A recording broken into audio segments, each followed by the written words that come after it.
Thank you, everyone. Please be seated. Let the record reflect the presence of the jury panel, Ms. Smith and counsel. Welcome back, ladies and gentlemen. We left off, we're in the defense case. We just finished with Mr. Smith, so the defense is getting ready to call its next witness. So, Mr. Lee, you may call your next witness. Your Honor, defense is going to call Tammi Smith. All right, Ms. Smith, you know the drill by now, too, so come on up. Eileen's going to swear you in. Please raise your right hand. You do solemnly swear the testimony you're about to give will be the truth, the whole truth, and nothing but the truth, so help you God? I do. Thank you. Come on over. Watch your step coming over.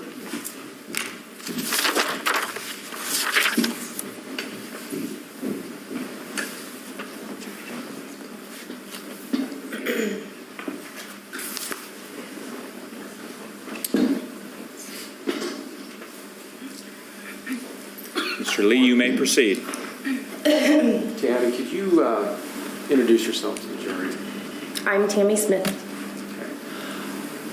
Tammi, we've heard a lot about you, but let's talk to the jury and tell them a little bit about where you were born and where you grew up. I was actually born here in Phoenix, Arizona, at Good Sam's. In a short part of my life, my father was in the military when him and my mom were together. So I grew up kind of everywhere, it seems like, all over the United States and Germany and Europe, and came back here when I was about 10 or 11, I'm thinking. Okay. Now, we've heard a lot about your success in life, your family's success in life. Were you born with a silver spoon in your mouth? No. My mother, for the most part, we were on the state's assistance, basically. My father wasn't allowed to see us. He lost his rights to us when I was probably 12 years old from the things he did to me and my sisters and stuff. Without getting too far into that, is it fair to say that you had a rough... I'm sorry. I'm a little hard of hearing, and I can't hear from a distance. Okay. And because I can hear a noise back here, I hear background noises, but I'm not hearing directed noises very well. I'm so sorry. I apologize. I'll talk louder. It's okay. All right. Now, is it fair to say that you had a rough time of being a youth? It was more in my younger years. As a young child, up until I was about 16, that I had, all that things happened to me and my sisters. You grew up in an abusive home? Yes. Okay. Now, how old... I think if we leave it there, we're okay.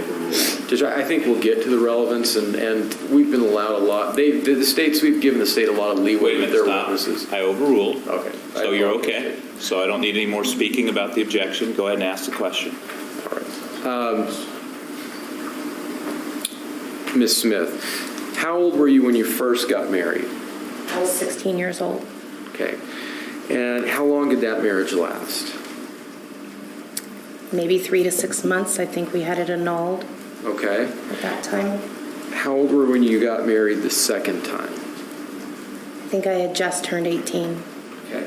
In that marriage, did you have children? Yes, I had my 3 children in that marriage. Okay. With my husband. Tell us a little bit about your 3 children. How old are they now? Cody is almost 18. Emily recently turned 20, and Gabriel is going to turn 22. And these are the kids we heard Jack talk about? Yes, and my son is not 16. He's almost 18. Okay. Now, who do they live with, or where do they live now? They all live in Louisiana. My 2 daughters live together in an apartment my ex-husband and I had bought specifically so that when they went to college that they would have a place to live and they could go to college when they grew up. And I'm happy that that's what's now happening, and I gave him that in the marriage. So. Okay.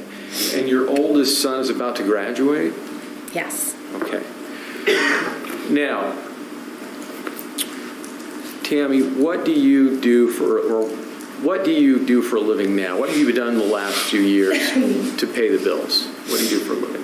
I'm a colon hydrotherapist, and I worked for many, many years going back and forth to school from Florida and California to also become a colon therapy instructor. So I train and certify people to become colon therapists like me. And were you certified through an organization? Not really. I am a member of the organization, and whenever you go to school to become, like, for instance, when I became a colon therapist, a few years later, I decided to join the organization. So I went to a school in Florida to get certified in Florida as an advanced colon therapist. And when I did that, I also sat for a test in Florida at that school. It's called the IACT exam. So I sat for that exam, and then I had like a separate certification. It's an organization out of Texas. Actually, come to find out, it was in San Antonio, is where that headquarters was. And then when I went to school in California to become an instructor, same thing. I also sat for the exam.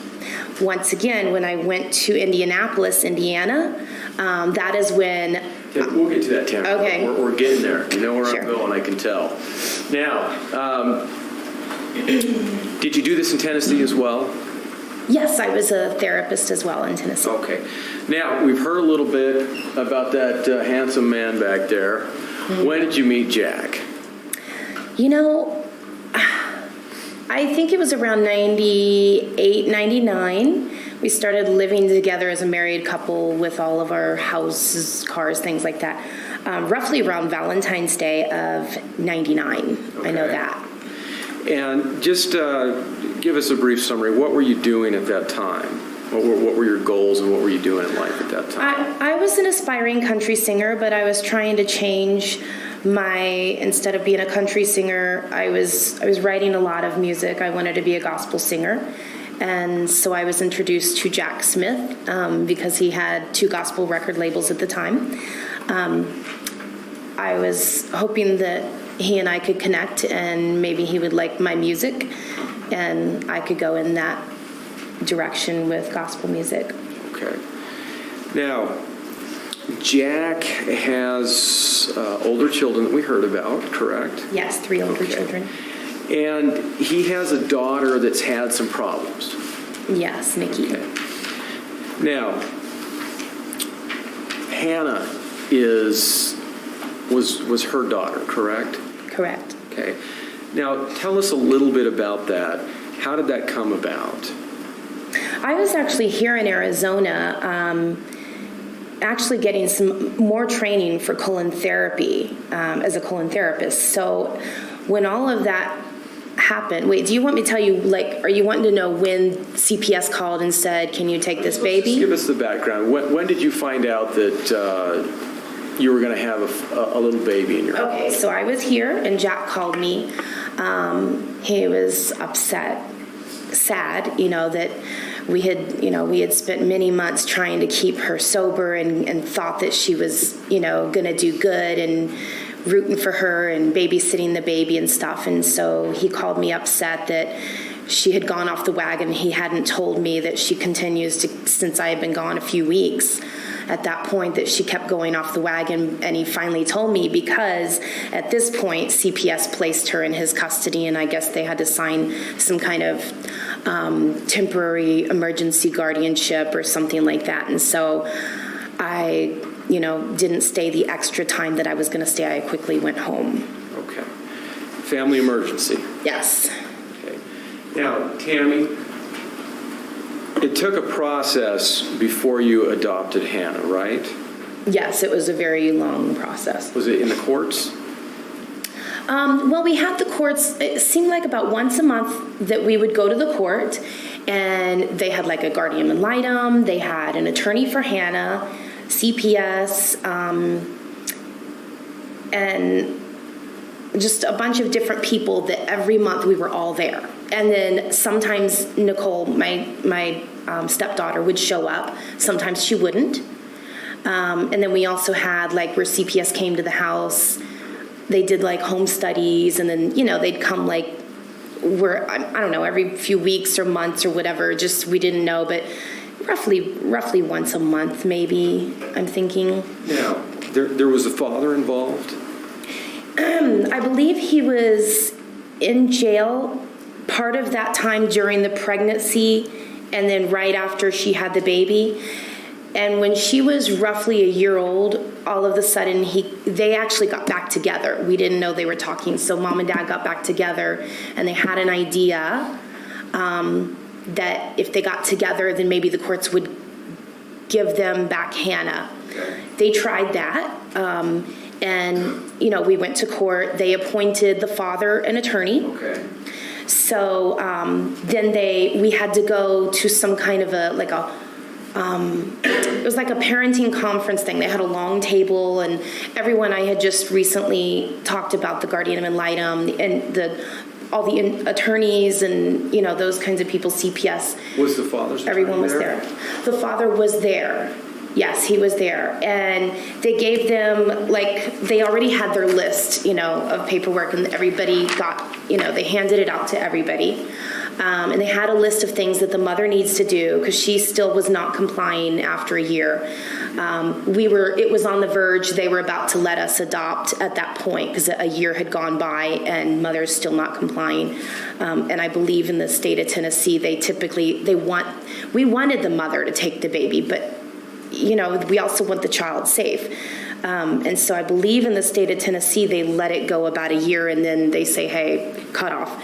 So father comes in. Proceeding question and answer. Yeah. Okay. One of the things, hang on for a second, Ms. Smith, one of the things that's important is that you can't testify in what we call a narrative form, meaning just going on beyond where the question is. So Mr. Lee's going to try and ask you questions that call for shorter answers and make sure you just answer the question in front of you. There may be some background you want to explain, but keep your answer to the question as it's asked, okay? Yes, Your Honor. All right.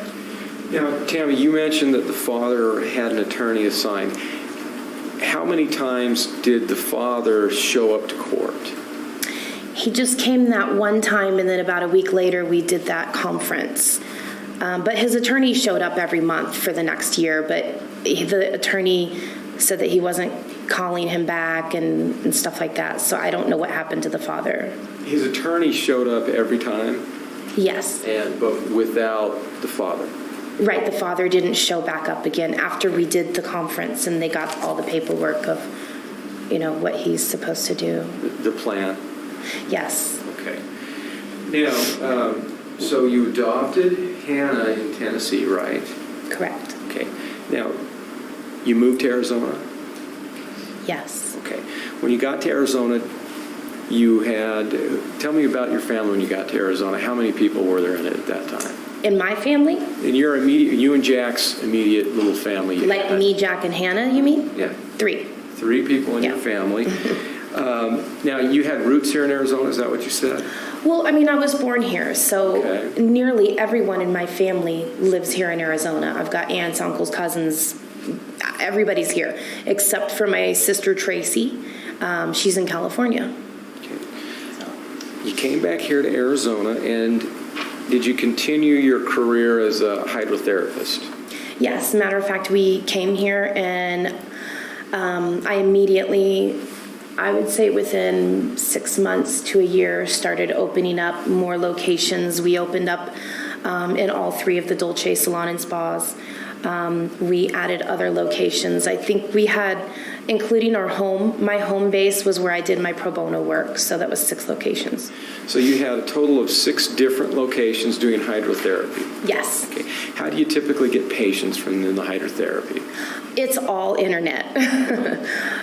Because somebody would have to know that they need colon hydrotherapy to get it. It's not one of those things.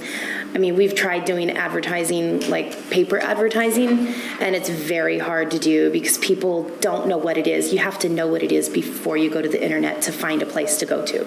Okay. Was your business successful? It was extremely successful, yes. Were you prospering? Yes. Okay. Now, we've heard a little bit, and we've heard lots of recordings of you talking, and we've heard references from time to time about your faith. Now, are you a woman of faith? Yes, I'm a Christian. Okay. Do you attend a local church here? We go to North Phoenix Baptist. I also went there as a child So that's the same church you went to as a child? when we lived in Arizona. Okay. Now, we heard a little bit about, on some of the recordings, Africa. Did we? Yes, I remember hearing that. Now, did you go on a mission to Africa? I did. I believe it was the end of 2008, I believe. Okay, and what did you, when you initially left, what was the mission for? It was supposed to be a medical mission. But when I got there, that first night, we do a big old campfire thing. And the elders basically pray about it and talk about it and overnight. So I think it was the second night we did the campfire thing. And I guess through prayer, they all decided that I would be the preacher of the mission, which I was shocked. What was the initial, when you went over there, did you think you were going to be doing it as part of a medical mission? I mean, I thought I was basically going to be doing like the medical mission mainly with, anybody who's sick, giving a lot of injections maybe, a lot of medications, maybe helping. There were a lot of people who had open gashes and things, and they have nothing except, a leaf to clean themselves. You know what I mean? We were 6 hours out of civilization with the Maasai tribe members. Okay. So when you got there, you were chosen to be the preacher. What did you end up doing instead? Instead of what? Instead of the medical mission, what did you end up doing? As a preacher, I did do the medical mission a couple of days, but for the most part, I would go out to the bomas. We would drive another hour or so out of civilization. The bomas are basically grass and mud huts that they live in, and they might have, 5 or so, and get everybody together, and then I would go in and I would preach to them and do the sinner's prayer, which basically is John 3:16, in order to hopefully surrender their life to Jesus Christ. Now, I'm going to turn your mind back a little bit to June of 2009. Did you travel to Indianapolis? I'm sorry, what was that date? I'll give you a moment. Okay. June 20th to be exact, of 2009. Did you I remember it was extremely hot. It was extremely hot in the time that I left, so that sounds about right. I know it was 2009 in the summertime, heat of the summer. Where did you go? I went to an IACT convention because the main reason was because I was going there to get a second certification for my instructor. So the only way to have a second instructor certification through IACT. I already was certified as an instructor, but I wanted an IACT certification as well. So I had to go there and basically do a presentation to my peers. I think it was like an hour, 2-hour presentation, basically on the entire alimentary tract. So, what's the alimentary tract? The alimentary tract basically is from mouth to anus. And, it includes a lot of things. It includes your entire digestive function and all the organs surrounding it, because every organ that you have basically is either helped from the colon or the colon is helping it. So basically, I had to teach them in about a 2-hour span of how it works and what the organs are and what they do and how they function and stuff like that. Now, at the end of this, you just, as you would, decided to come back to Arizona. Yes. Okay. At the airport, I think you know where I'm going, but tell us about that. Did you see a young woman there?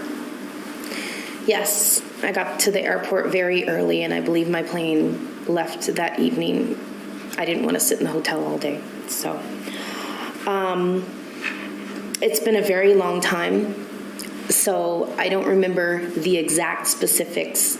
But and may I say that I remembered something later on when my first attorney had me do what is called a body talk. Okay. Well, when you...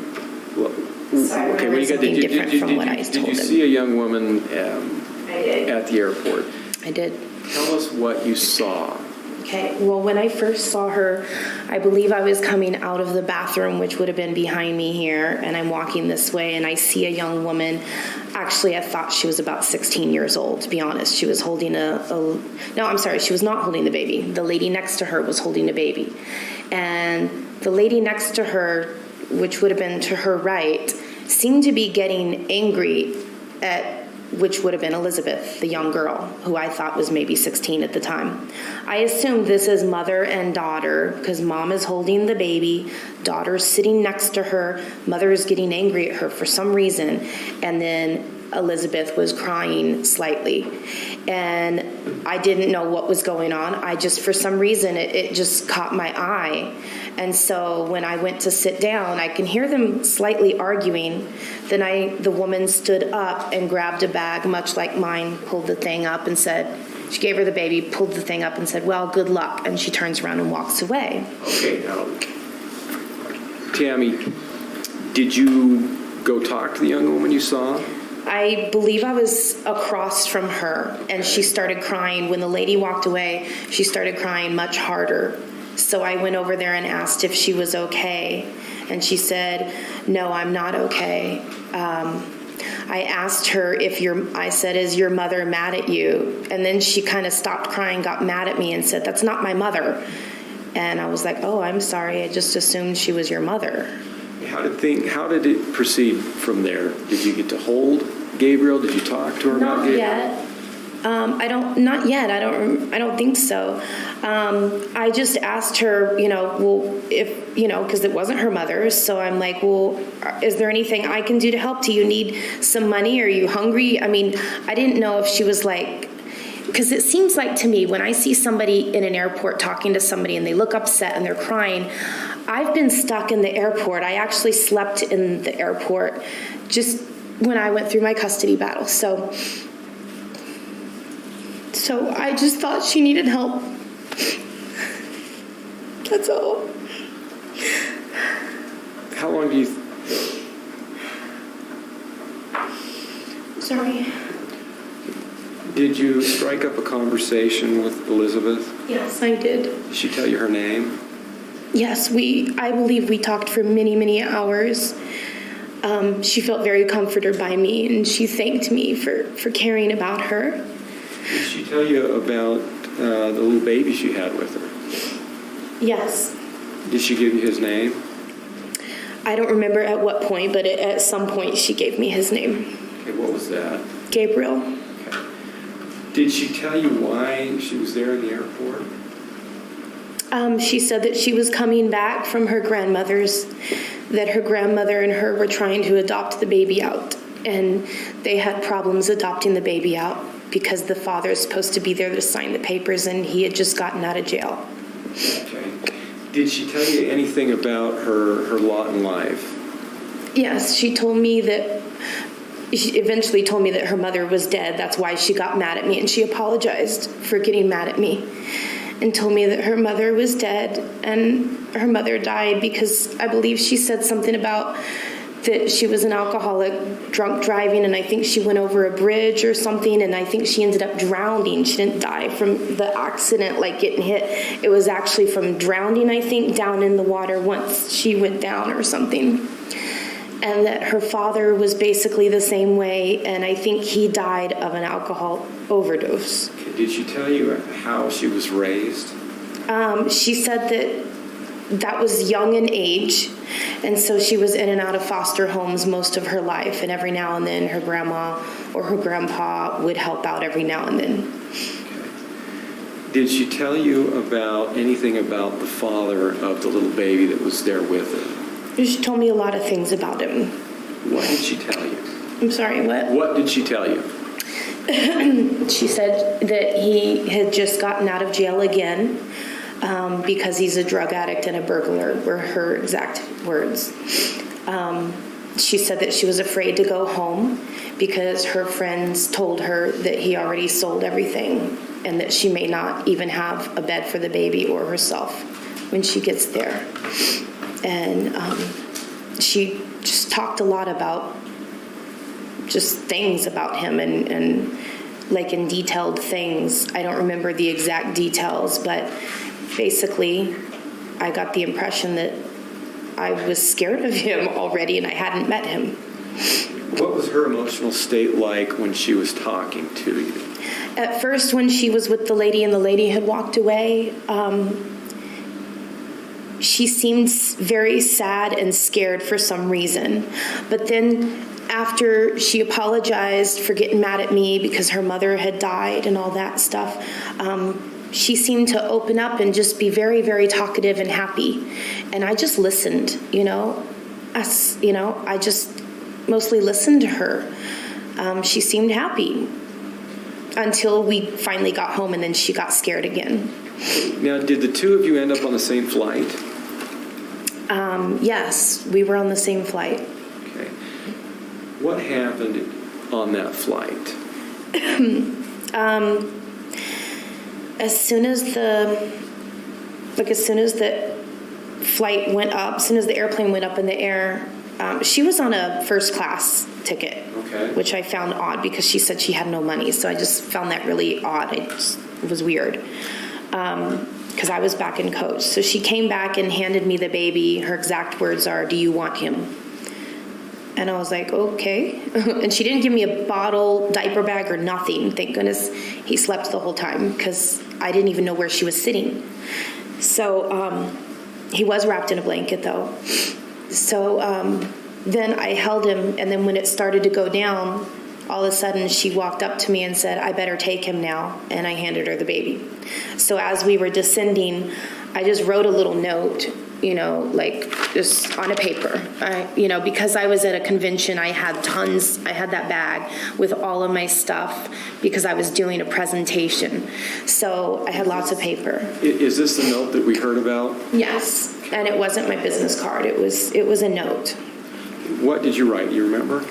Honestly, all I remember that I did write on there was along the lines of, if you guys, because she had told me in talking earlier that he wanted to adopt the baby out until he got out of jail because he wanted to keep her.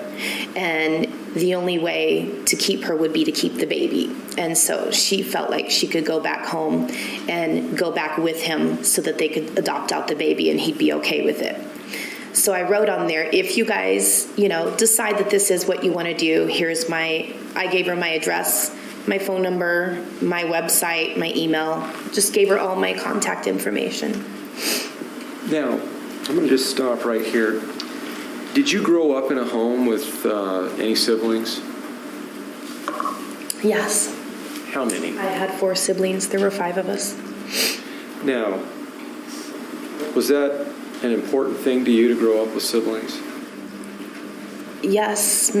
We grew up in an abused home, so we had to have each other.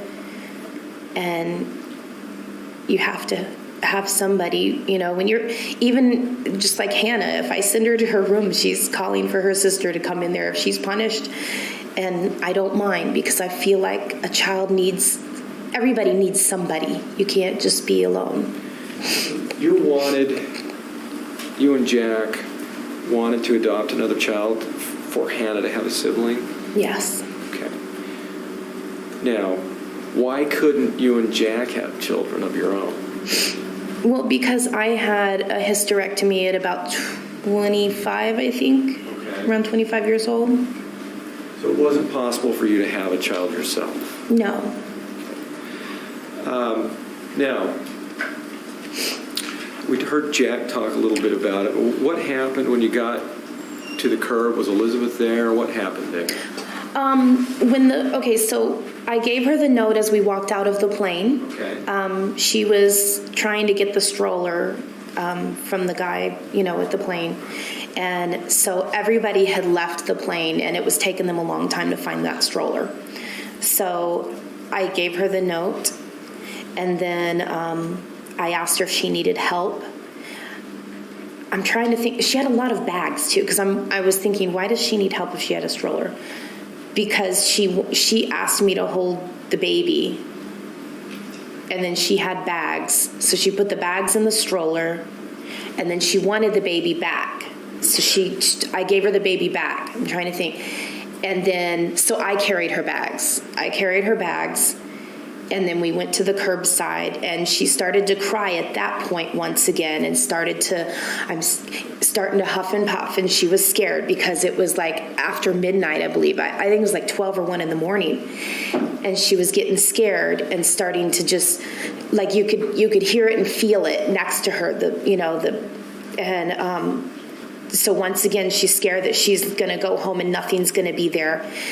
And so I said, look, if you have no bed to sleep in and the baby has no bed, you call me and we'll come pick you up. You can either come stay with us or we'll be happy to get you a hotel room for the night. There's plenty of places. I told her about Maggie's Place. There's a place called Maggie's Place that helps women with children. And you can stay there for like 6 months, I think, maybe a year, to get on your feet with your child, and they help you with things like that. Okay. Now, did Jack come get you? Yes, he was actually waiting on the curb. Okay. Him and Hannah were in the car. All right. Now, you left Elizabeth there and didn't see her again for a long time. Right. I said goodbye. I think Jack got out of the car. I introduced her, and I hugged her. He hugged her, and once again reminded her, if you're in that situation, please call me. And that was the last I saw her until December 9th, 2009. Did you want her to call you? I did. I was hoping, even if it wasn't for me to adopt the baby, at least I was hoping she would call me, because I feared for her and the baby's safety with this man that she had painted this picture of. And I've been in abusive relationships myself. I've watched my mother, boyfriend after boyfriend, and saw what he did to her, or they did to her, as well as us. And so, I was hoping, it really caused a lot of fear for me that what's happened to this girl. I wish she would at least call me and say, hey, guess what? It was all good. We're safe. He changed his ways. He's being nice, or, he had flowers for me when I got home. I wanted something, So you were a little... Because, yeah, we got to know each other for probably 6 or 8 hours, I think. Now, she didn't call you? No, not till December 9th, that night. And I'm thinking it was around probably 6, 7 at night, because it was starting to get dark. Okay. Now, did your desire change to have a sibling for Hannah after Elizabeth left? Yes, it was after she left. Let's see, that was June of 2009. Yes, when that didn't happen, because I felt like, we had tried to, adopt before. We didn't have a baby to adopt, but we went through some classes for foster to adopt, right? At I think Agape Adoption Agency or something. And they were nighttime classes, and it was hard for Hannah. We explored the idea of surrogacy, and because of our Christian faith, Jack didn't like the fact that I don't think God wants us to do this. And so I stopped exploring that idea, and I think that's when we went to Agape Adoption Agency and felt like if God wanted us to have a child, he would send us a child. And so when this happened, I thought, maybe this was God's way of sending us a child. Let me ask you, now surrogacy was one option that you explored. Mm-hmm. Okay. Now, I'm not aware of it, but you tell me if you are. Is it illegal? No. Okay, so it's perfectly legal? Yes. Okay, just checking. Now, another option was the foster to adopt. Did you explored that? I'm sorry, I can't hear you. Foster to adopt. You explored that? Yes. Okay. Tell us what that is. The foster to adopt is, well, for the state of Arizona, you go through classes. I think it was like 3 nights a week. And you get certified to become a foster parent, and it's called foster to adopt. So typically what happens is they place a child in your custody. You're their foster parent. It could be for 2 hours. It could be 5 months or a year until that child either returns to the parent's home or until they decide that the parents did not fulfill what they were supposed to do, similar to Hannah's case. And then in that case, then you're able to adopt the child. Now, did the time of the classes you had to go to cause some stress on your family? It did, because of a lot of things. Number one was Hannah. You know, at that time she was about 3 years old, maybe. Her bedtime is 8 o'clock. Okay. And I think the classes got over with at 10, and it was like way in Chandler. And at that time we lived in Peoria. And so I think that was like maybe an hour drive or close to it. And we got to the point where it's like, you know what, we're trying to get a sibling for her, but this is really affecting her life. She's got to get up early. She went to Montessori school, and it was affecting her life. And then it was also affecting the fact that I had patients early in the morning. I worked nearly 7 days a week, most days, 6 days, and then Sunday we'd go to church, and sometimes I'd have a couple patients after church. I don't know if everybody has little kids, but how are little kids when they get tired? Well, they're not up. I mean, they're upset when they're tired. Then they get a little bit wound up, and then they don't want to go to bed. And then in the morning, you can't get them dressed. You can't get them to eat. So that affects everybody's day, you know, especially hers at school. She's trying to learn, and, you know, and teachers are getting upset that she's acting up. And she actually was biting children a lot. And so we felt like, you know, maybe we're not supposed to have another child. So we did, yes, we gave up the idea until I met Elizabeth in the airport. Now, some time went by. You didn't think you were going to hear from Elizabeth again, correct? Correct. Now, let's talk about cheating on your diet. Okay. Jack in a Box. I love Jack in a Box, but did you meet somebody at Jack in a Box? Yes, I was actually going to my doctor because I was actually starting the next day. I was supposed to do a whole body detox. I gained as much weight as I could possibly gain and got as unhealthy as possible to start a detox so that I could finally write my book. You know, and so I was on my way to my doctor, and my doctor said, "Now I want you to eat something greasy," you know. So I did. So I went to Jack in the Box. I was almost there. You want me to tell, like, what are you wanting again? I'm sorry. Did you went to Jack in a Box, and we've heard this over and over, but you went to Jack in a Box, and did you meet or see a young woman there? Yes. Okay, just describe to us what you saw. Okay. I had already gotten my food. I was sitting, they have, like, there's where you order the food right there. And I was sitting at on the bar stool at the thing. And right there's the door. She walked in, and she didn't have both of her kids, actually. She only had her little girl with her, she was roughly the same age as Hannah, or she looked to be the same age as Hannah. I'm a germaphobic. I don't let Hannah touch doorknobs, and you know, there's a garbage can and it flips like that. So when I saw her come in, her little girl had the thing and she pushed with her elbow like that and threw it in there. And I was like, oh, how sweet. She must teach her daughter just like I teach Hannah. And I'm thinking, what a wonderful mother. And they got their food. She was getting her drink, and all of a sudden I see her grabbing her back, and she was kind of moaning a little bit and rocking, you know. And I was like, are you okay? And she was huge. Yeah. I thought, oh my gosh, she's in labor. I'm like, are you okay? Are you okay? Are you in labor? Can I call somebody? Want me to call 911? You know? And she's like, no, it's just my sciatica. And then she explained to me how it's like it like has these jolting, you know, vibrations or whatever, and it's severe pain. And then she just started talking. I'm just sitting there, and I was kind of zoning out because, you ask a question, and kind of like me, I talk and talk and talk. You talk a lot, Tammi? Yes, a little too much. Now, did you strike up a conversation with her about being pregnant?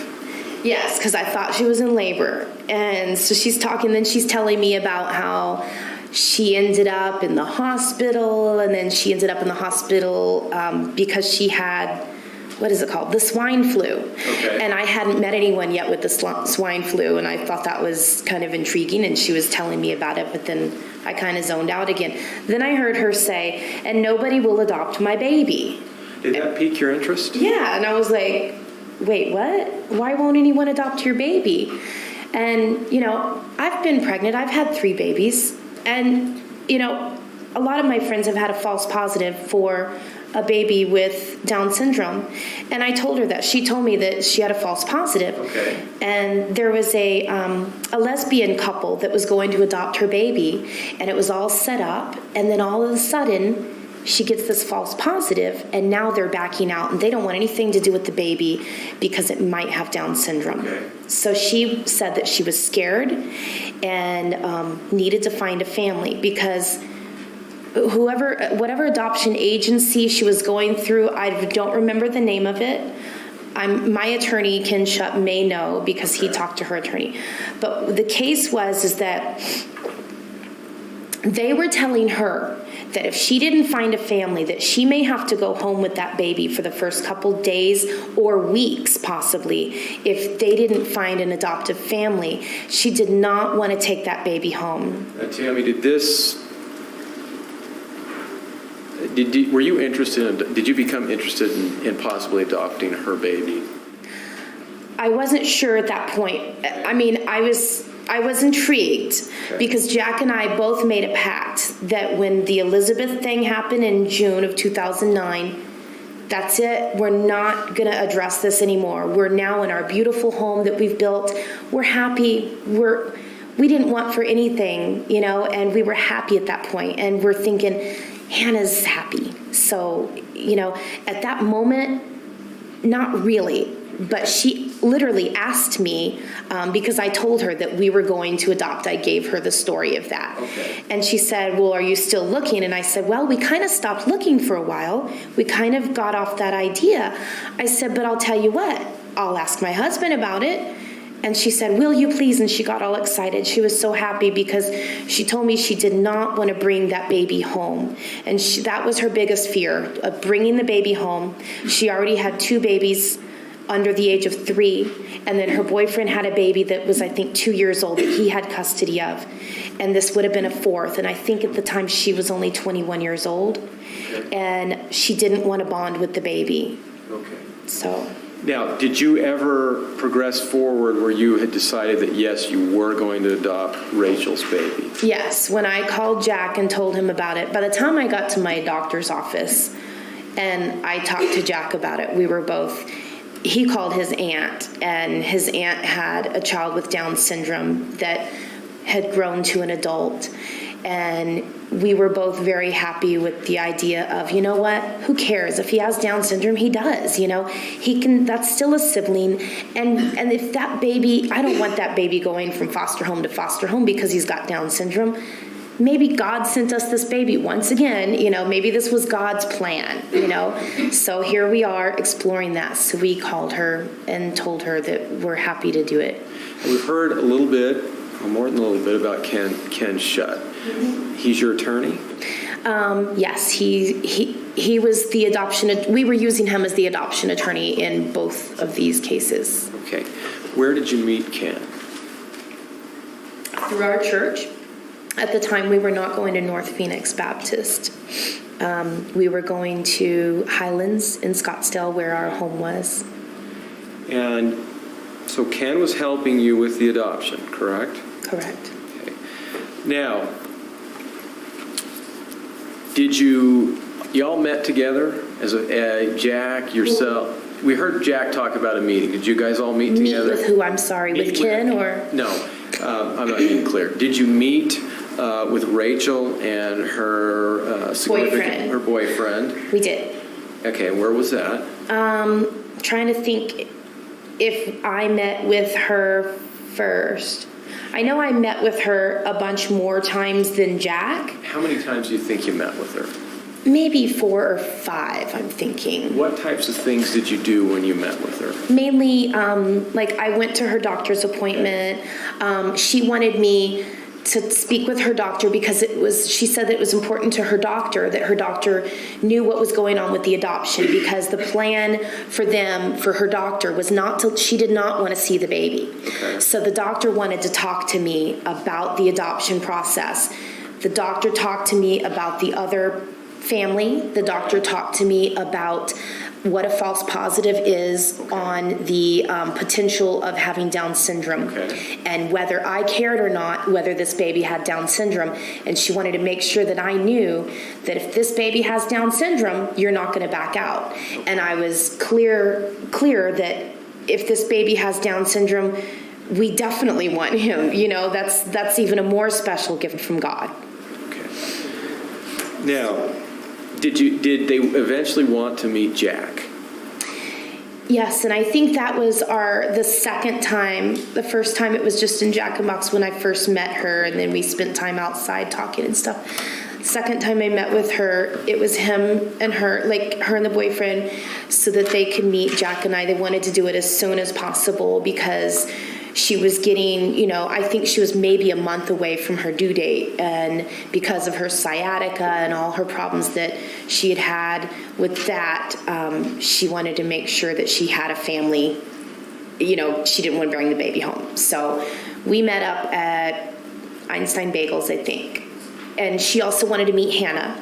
So we brought Hannah. She wanted me to meet their kids as well. So we had the whole family.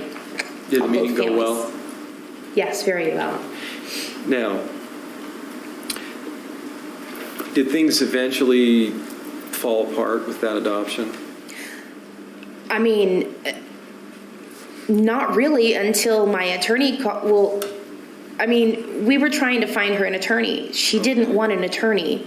And I kept telling her, you have to have an attorney, but we pay for it. So she kept saying, well, let me find one because I think we can get one free from the state. And I said, that's fine. And it kept getting closer to time. And Ken Shutt kept telling me, you need to retain an attorney for her, and I'm like, so he gave me the name. May I look at my notes and tell you the name of the attorney? Yes. Okay. If it'll refresh your recollection. Yes.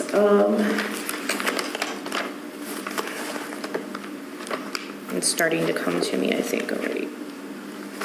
No, still lost it. Margot Shore, I think. Yes, it was. It was Margot Shore. I called a couple of attorneys, and got large numbers as far as price-wise, and that's why he gave me Margot Shore's number and said, call Margot. Margot's a friend of mine. I believe that was the one that was the friend of his, that was the Christian that could help and would do this at a lower rate because, we were Christians and went to the same church or whatever. I believe that was the attorney he was talking about. So I did call her. I believe she gave me a price of maybe $250, $300, somewhere in that range, to be the parents' attorney, because we have to have a separate attorney than the parents. He was our attorney. Did they ever find their own attorney? I kind of pushed him at the end because they still hadn't had one. It was like Wednesday. And I said, if you don't have one by Friday, because the baby was supposed to be born by C-section, I think Tuesday.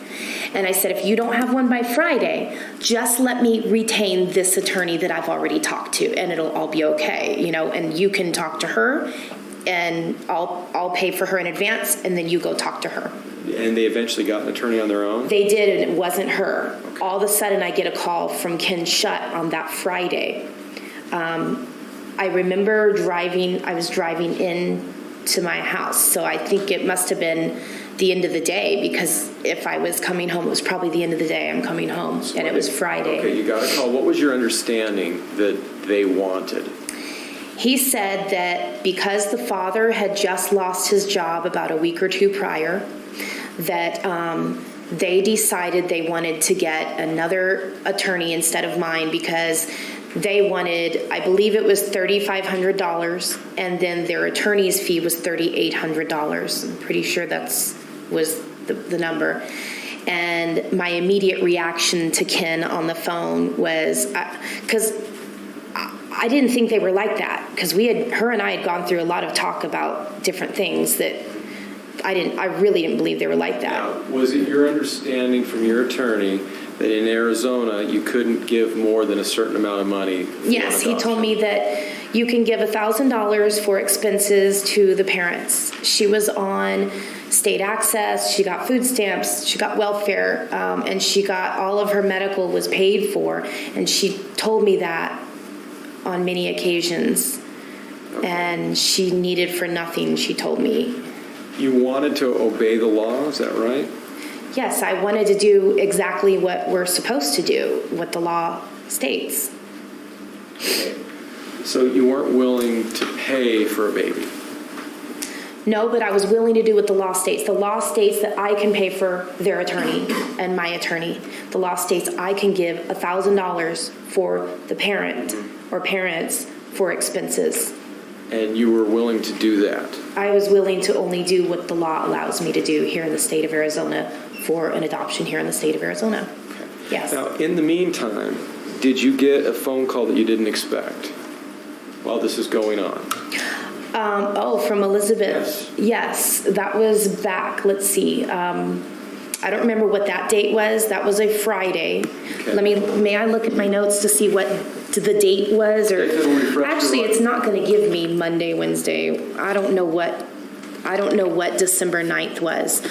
All I know was that was a Friday, and I think that was maybe a week or so prior to Elizabeth calling me on she called me the night of December 8th, actually, and around 6, 7 o'clock at night, and asked me, "Are you ready to adopt my baby?"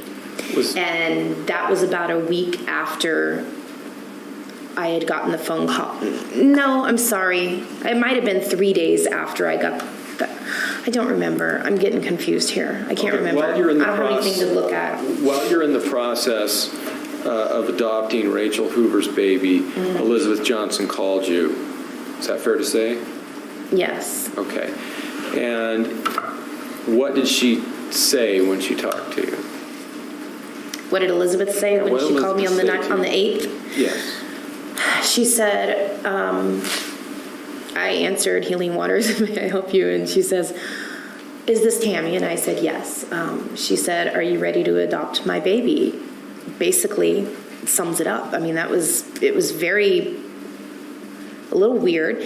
I had told her that we have a baby. I'm sorry, I just now remembered, because at that time I told her we already have a baby that's going to be born in about a week. Mm-hmm. So that conversation that my attorney had with me had to have been about a week or 3 to 5 days after that conversation, okay, when Elizabeth called me.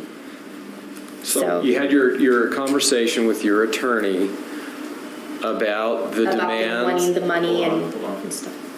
I'm so sorry. Question. You're talking over each other. You can't do that. Let him finish the question. He'll let you finish the answer before he starts another question. We can't talk over each other. Okay, I'm sorry. Right, go ahead. You got a call from your attorney about the demands of Rachel Hoover and her boyfriend after you got the call from Elizabeth.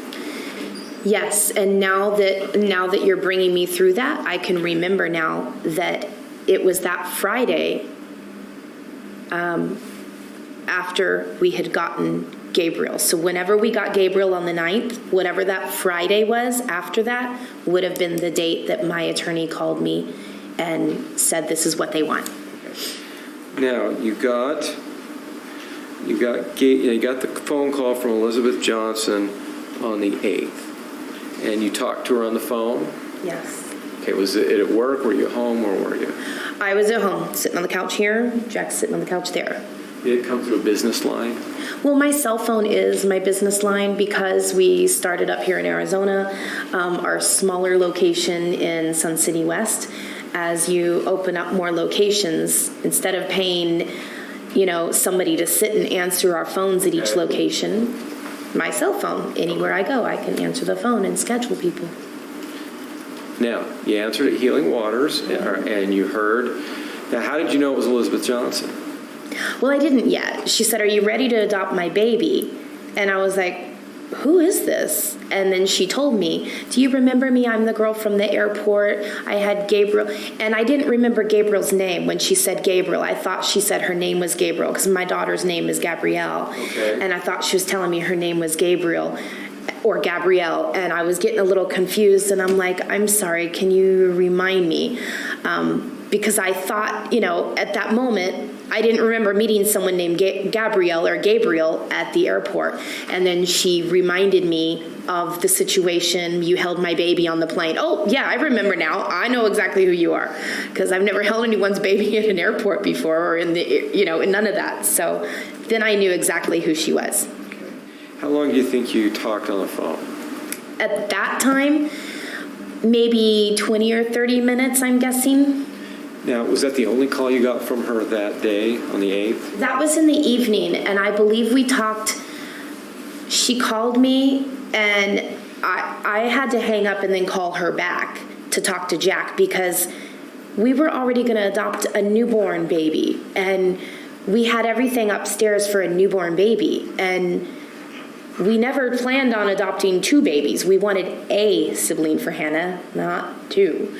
And, Jack had a beer or two, and he's all, "Bring it on," and I'm like, no. This is, when you adopt a newborn baby, you want to bring that baby, you don't want to be taking care of a 7-month-old and a newborn baby, we're both old, to be doing that, and we've got our daughters. So I called her back after we talked, and Jack smoked at the time, so we went outside and he had a cigarette, and then he had another cigarette, and and then we talked about it, and we thought, clearly if somebody has a 7-month-old baby, doesn't know where the father is what she told us, hadn't heard from him in months at this point, she says.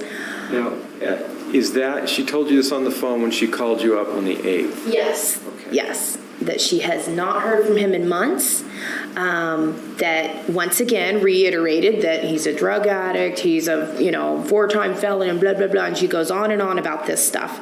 And I'm thinking, this is kind of crazy because how can anyone give up a 7-month-old baby? You've got to be bonded with that baby. There's got to be something's not right here. So. But did you guys make the decision that you were going to, what was the decision that you made? Well, the decision that we made was we were going the next day already because we were adopting Rachel's baby. Okay. So we had our appointment at the adoption agency the next morning. So, and it was actually, I think it was like in Tempe already, and she told me she lived in Tempe. Okay. And I believe it was in Tempe, and so at that point, we're like, you know what? We're going over there anyway. There's got to be a reason. Something's not right here. So what I did was I told her, "Listen, I will call you in the morning, and we're going to the adoption agency." I told her we're adopting another baby. We really hadn't planned on 2 babies, and I don't know if we can do it, but we can figure out a way to help you in your situation. We'll help you. Didn't know what that meant at that moment, but it was, clearly I didn't want this mother to do something stupid with her baby and do whatever. I don't know what she could have done with her baby. So we called her the next morning, and she said, "Nope, I definitely want you to adopt the baby. I've been up all night. I want you to adopt this baby." Okay, now, we've heard... Why don't we, we're at kind of a breaking point, I think.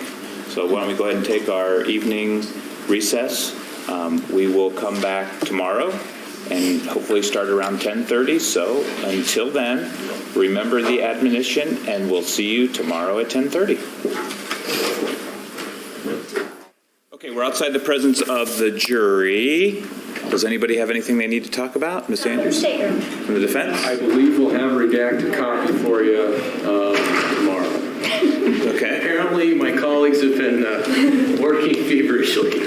Okay. Well, here's what I expect to happen. I expect that sooner rather than later, in fact... We should have them shortly.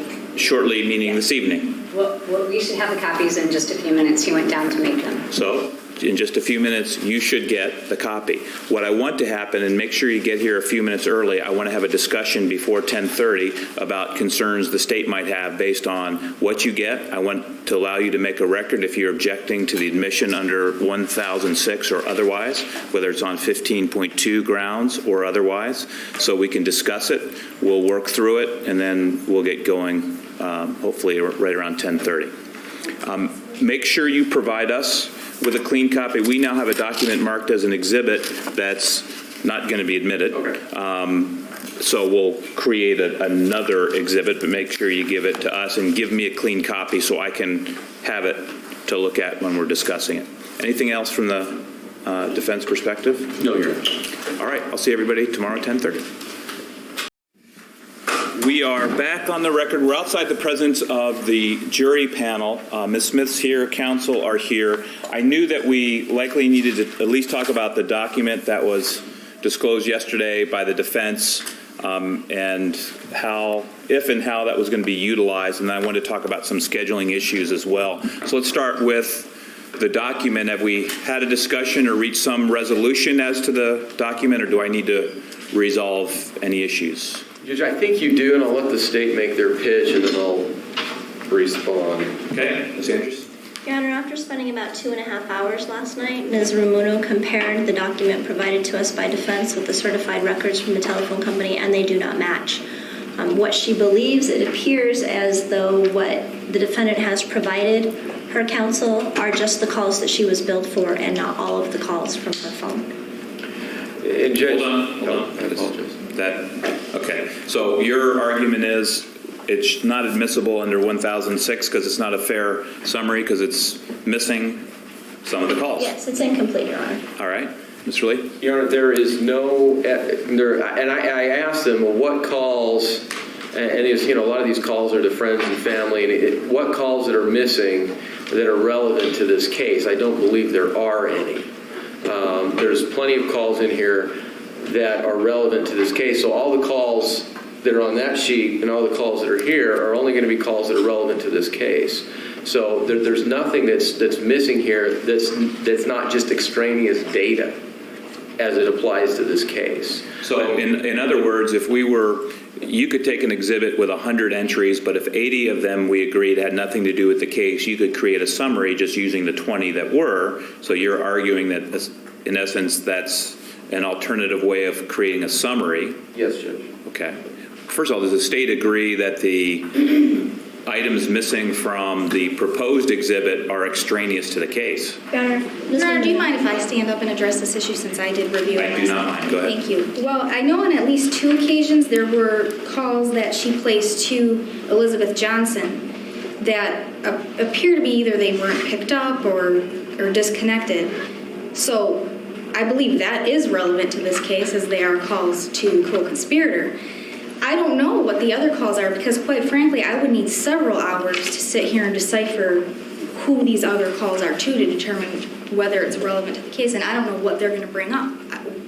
I don't know what calls specifically they're going to be talking about, what calls are made before and after. I'll give the specifics, Judge, if you give me a moment to get to my notes. Judge. And the issue that we have here is that this is in the middle of trial. I don't have 8 hours to dedicate to doing this between last night and this morning. I have spent as much time as I could just deciphering, matching it at this point, but I did not have the time to go compare it to our phone list with names and who the numbers belong to. Okay. Judge, if I may, nobody can follow the evidence that's been entered, and that's the problem. And I realized it when I went up and looked at it and saw what was in evidence. It's unintelligible. It just looks like a just giant page of numbers and codes and everything else. And I can give them exactly what we're talking about.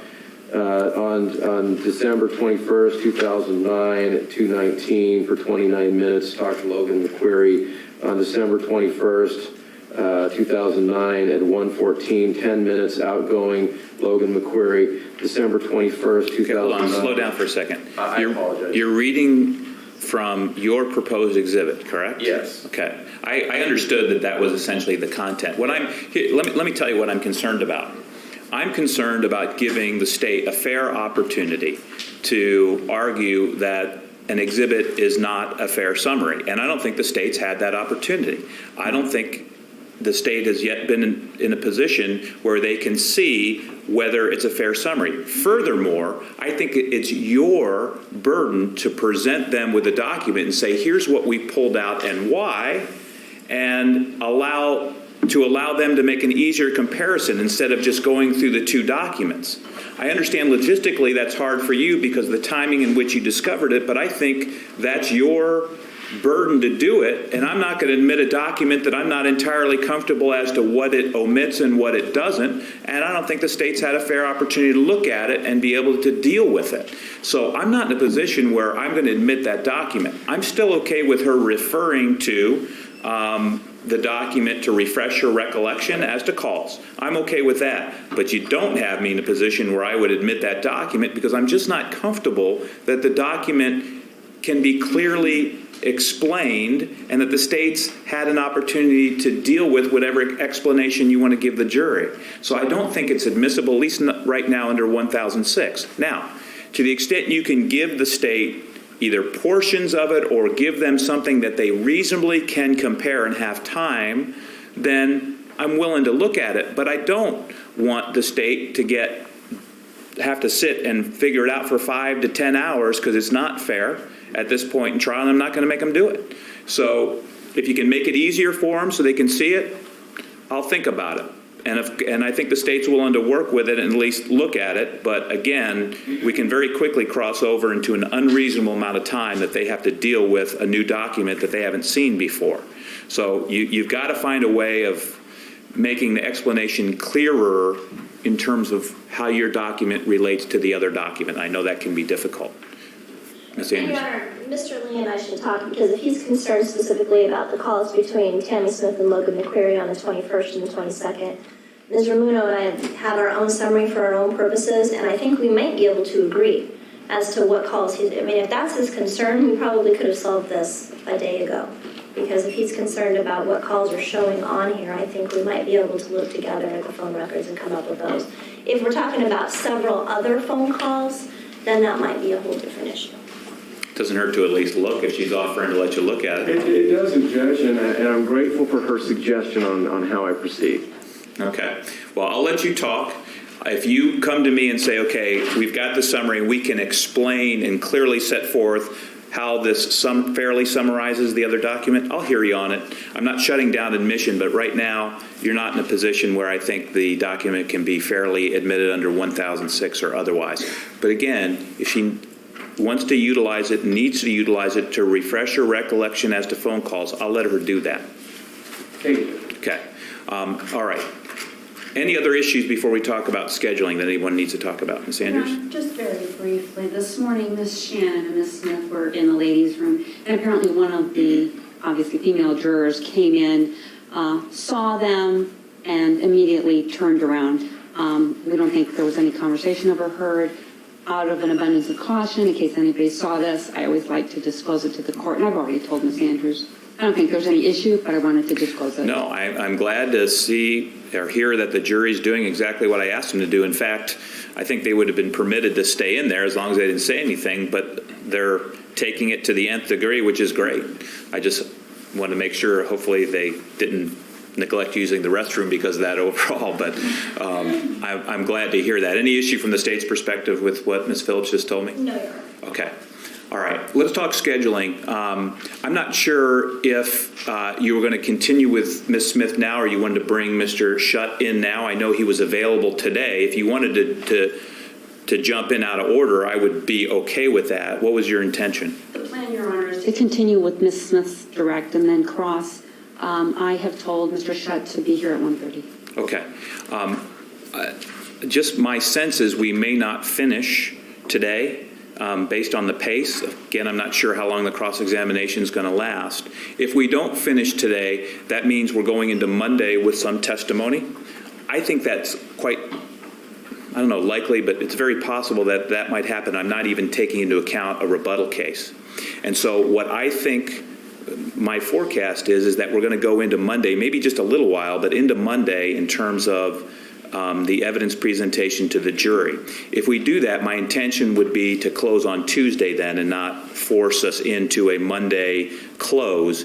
I don't want to spend just part of the day Monday and have a dark day Tuesday and then go Wednesday. I don't think we need to do that because we can find time to talk about the jury instructions and work out what we need to work out.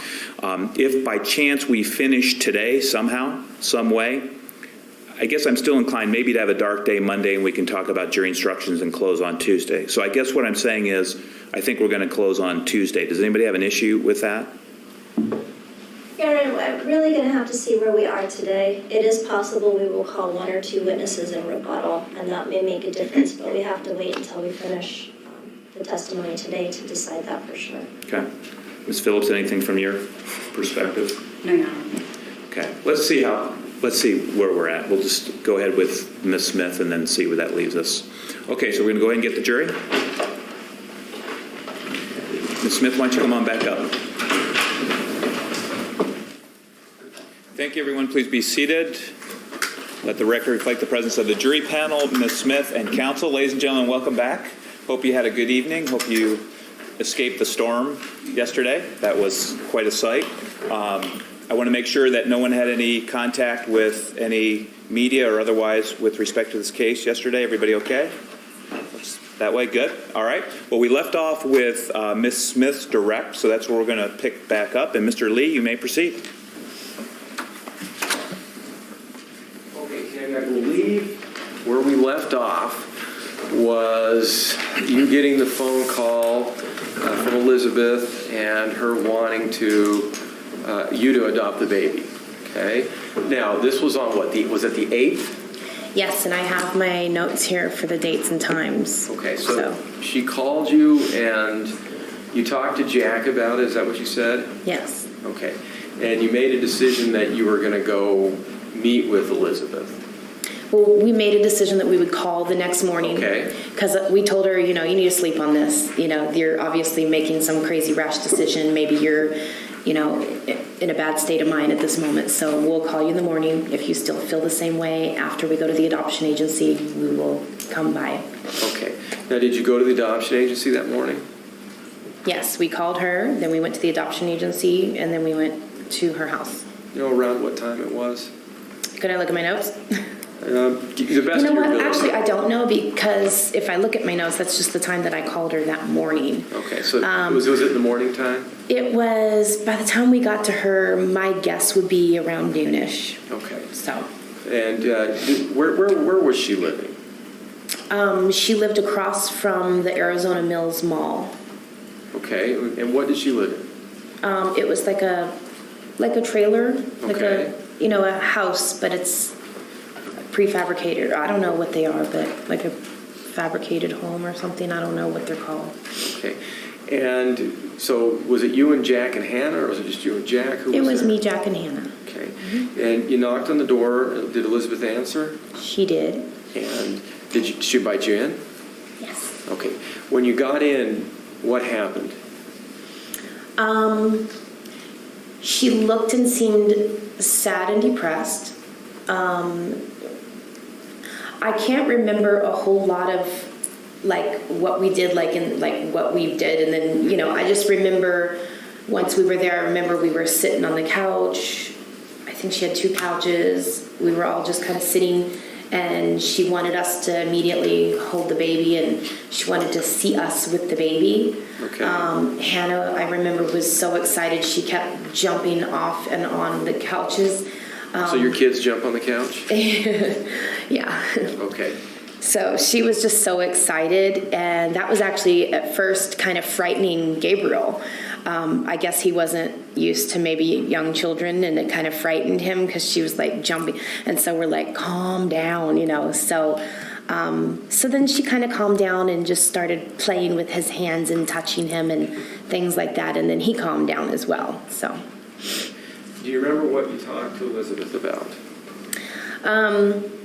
I believe it was Jack who started the conversation. Why do you want to give your baby away? He's 7 months old. You've obviously bonded with him, And then so she sat there and told us the story.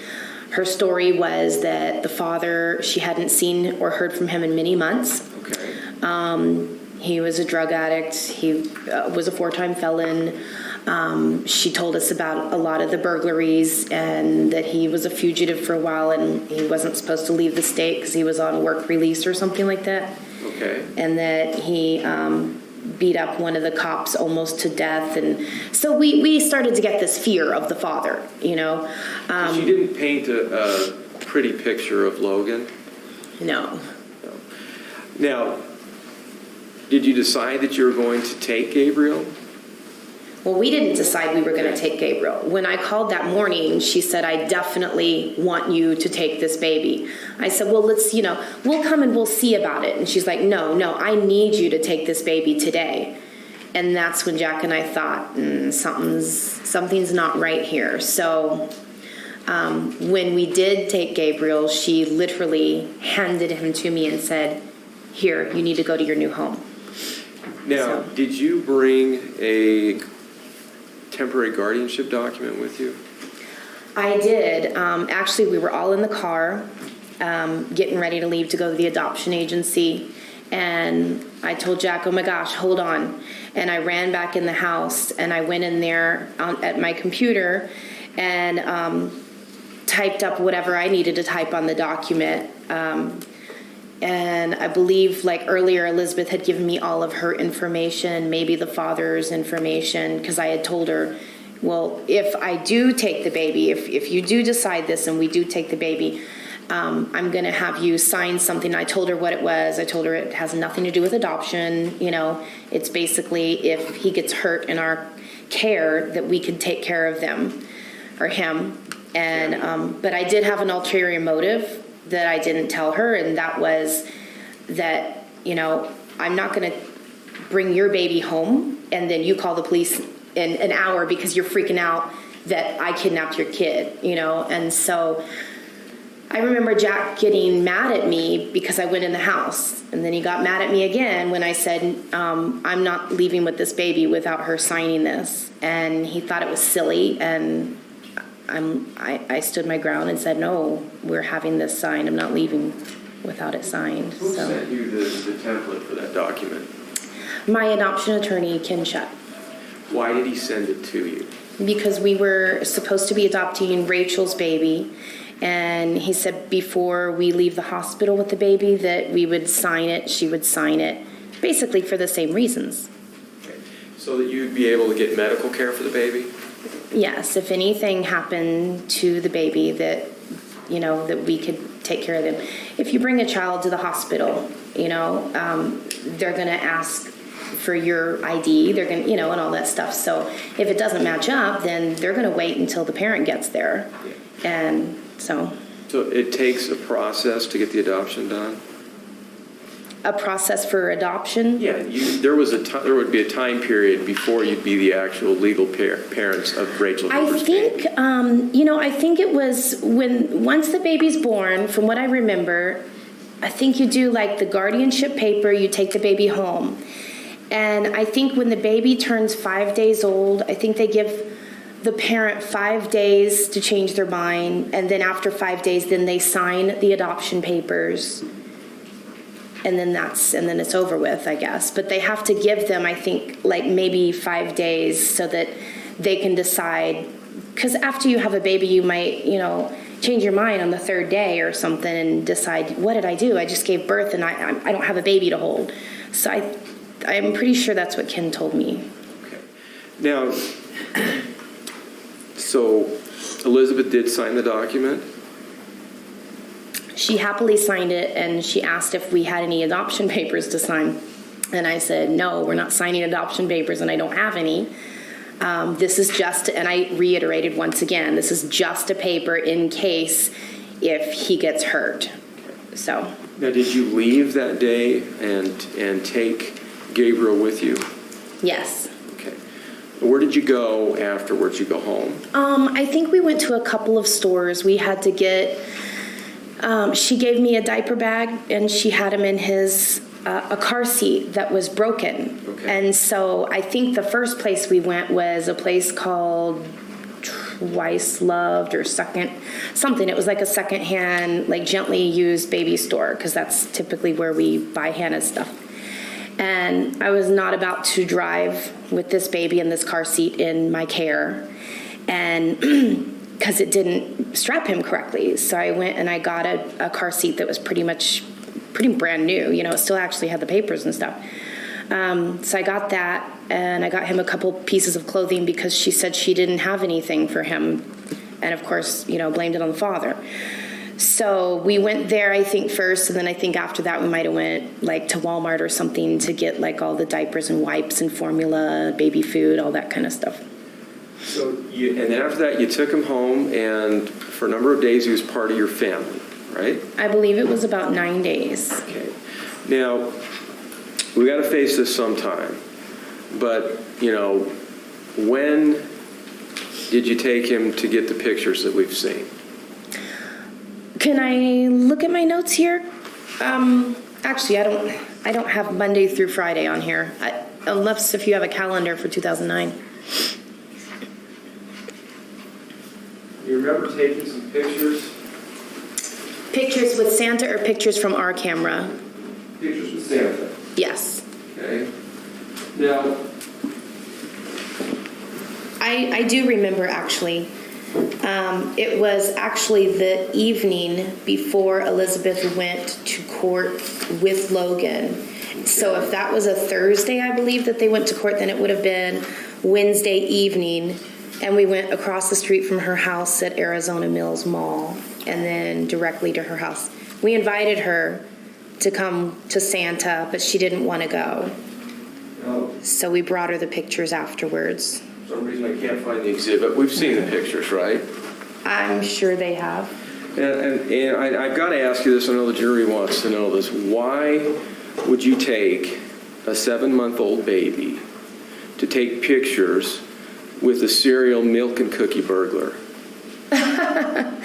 That's not Why nice. would you take pictures with Santa? Because, you know, it would have been his first year with Santa. And the mom didn't want to go. Hannah loves Santa Claus to death. I tried very hard to keep Santa out of her life because it's, you know, all about Jesus, not Santa. But we couldn't do it. So we have to go see Santa. So we took separate pictures. We took pictures with the two of them because we knew that most likely we're not adopting this baby. So we made sure that we had separate pictures with Hannah so that years go by, we don't have Gabriel in those pictures because we had a feeling that this was not going to be an adoption. And so we had the separate, and then we gave her separate pictures with Gabriel so she could have those for Gabriel. Okay. So that you know of, is there anything nefarious or evil about Santa? no. Okay. And you felt like it was a fun thing to do? Yeah, and you know, we did a little Christmas shopping and stuff while we were there and all that. So Now let me ask you, after you took Gabriel home, when was the next time you heard from Elizabeth? that would have been Wednesday evening. We went home. We stayed at her trailer probably an hour or two maybe that evening.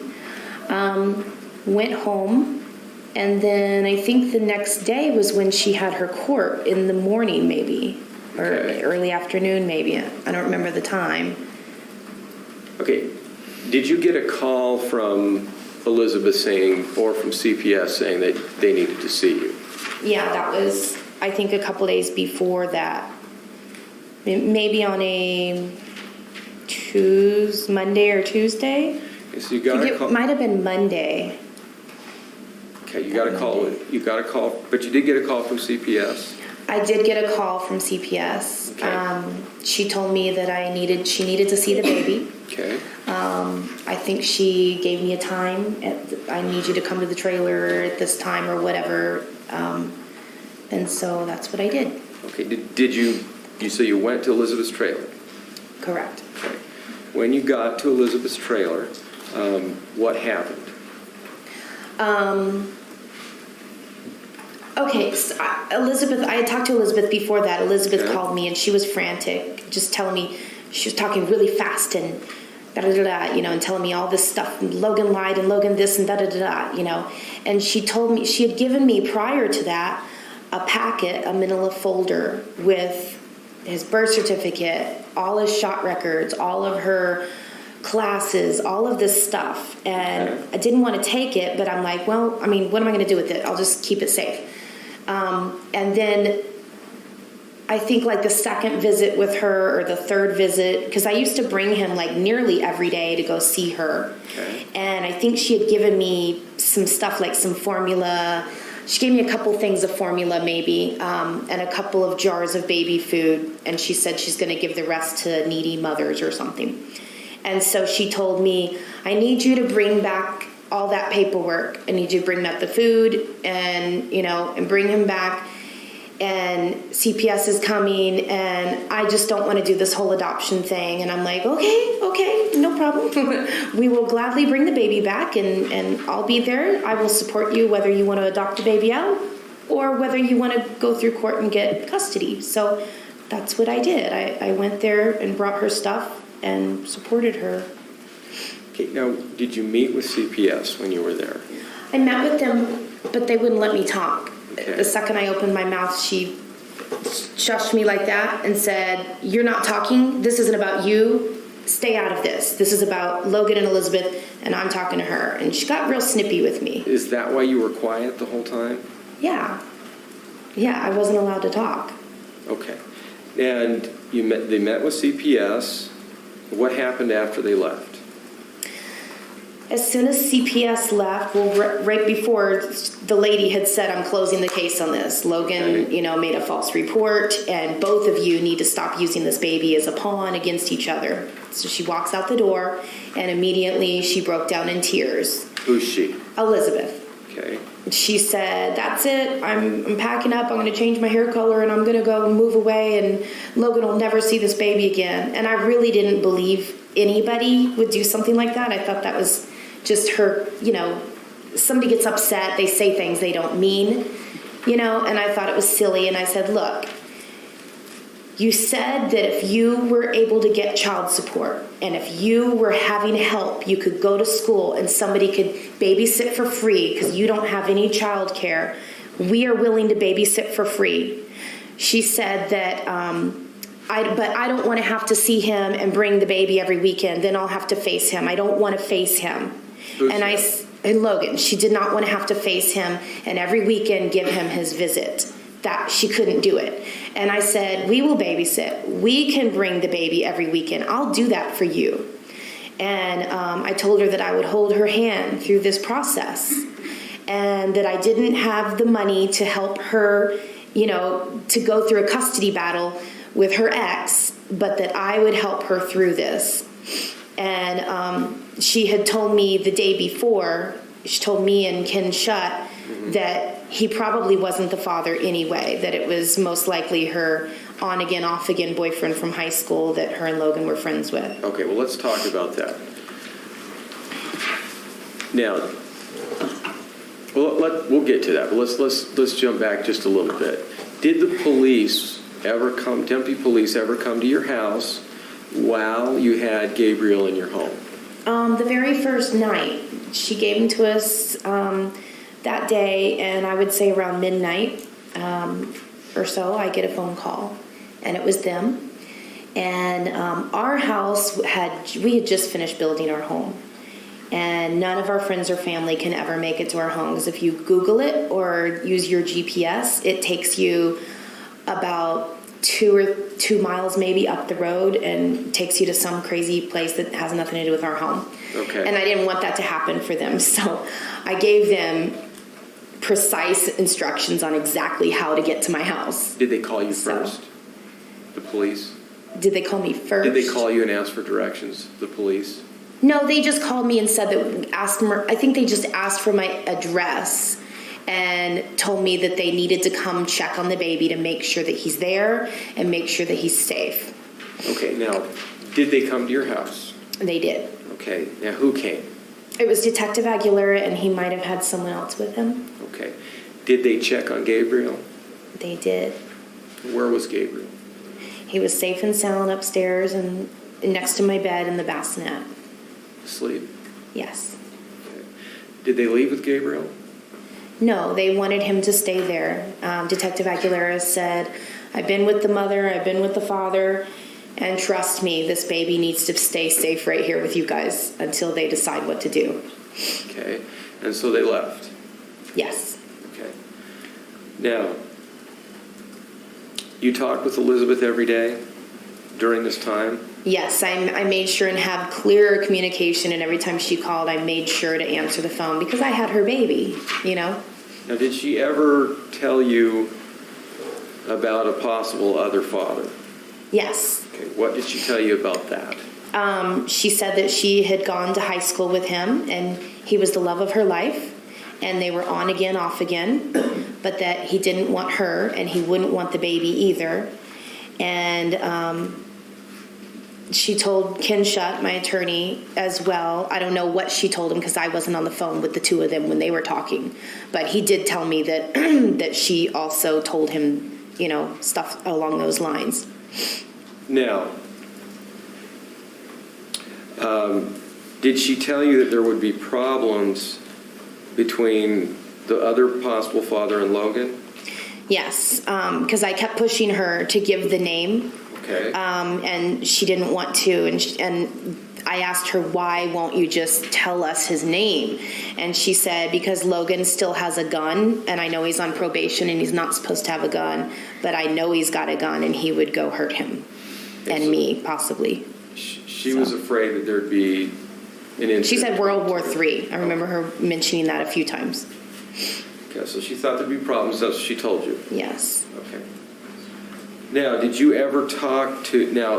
Elizabeth ever tell you that there'd been some custody paperwork filed? I don't know if she told me on the day that it was filed. I think the first time I found out was when CPS came that day. Okay. She had showed me a bunch of paperwork, and she said that he was, and once again, when the CPS worker told them, stop using the baby as a pawn. And then she... Yes, keep going. Keep going. Oh, okay. And then she showed me all this paperwork that he filed and that it was not correct. So she talked to you about the paperwork for child custody. Yes, whatever the paperwork was. It was basically she was angry because she's telling me, see, he just did a false CPS report on me, and now she's got, I think it was 2 sets of paperwork that I think he had just given her. Okay. And so she was angry because of all the lies in it, and she was trying to prove the lies, you know. And she also asked me to bring his arrest record with me that morning. And I guess that was to, once again, remind me that this is who he is. She had me look up her arrest record, and all that was on there when I looked that day was, I believe it was like not yielding to a stoplight or something like that.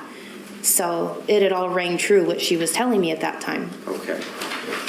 Now, what was your understanding? What was your understanding that Logan was asking for, as in regards to custody of Gabriel? She said that he wanted complete full custody with no rights to her, with no visitation. I don't remember if he was asking her for child support or not, but she was just flipping out, you know, and that's when she was telling me, that's it, I'm leaving, I'm going to run away. And that's when I said, look, I will hold your hand through it. You are this baby's mother. And, you know, that's when I said, you told me that if he paid child support and somebody was there to help you so that you could go to school and you had a babysitter every day and you didn't have to go on weekends to drop him off and pick him up, that you would want to be his mother. And so at that point, I was trying to help her be the mother that I thought she wanted to be. Now, Tammi, you had your own custody battle with your older children, correct? I did. And tell us a little bit about that.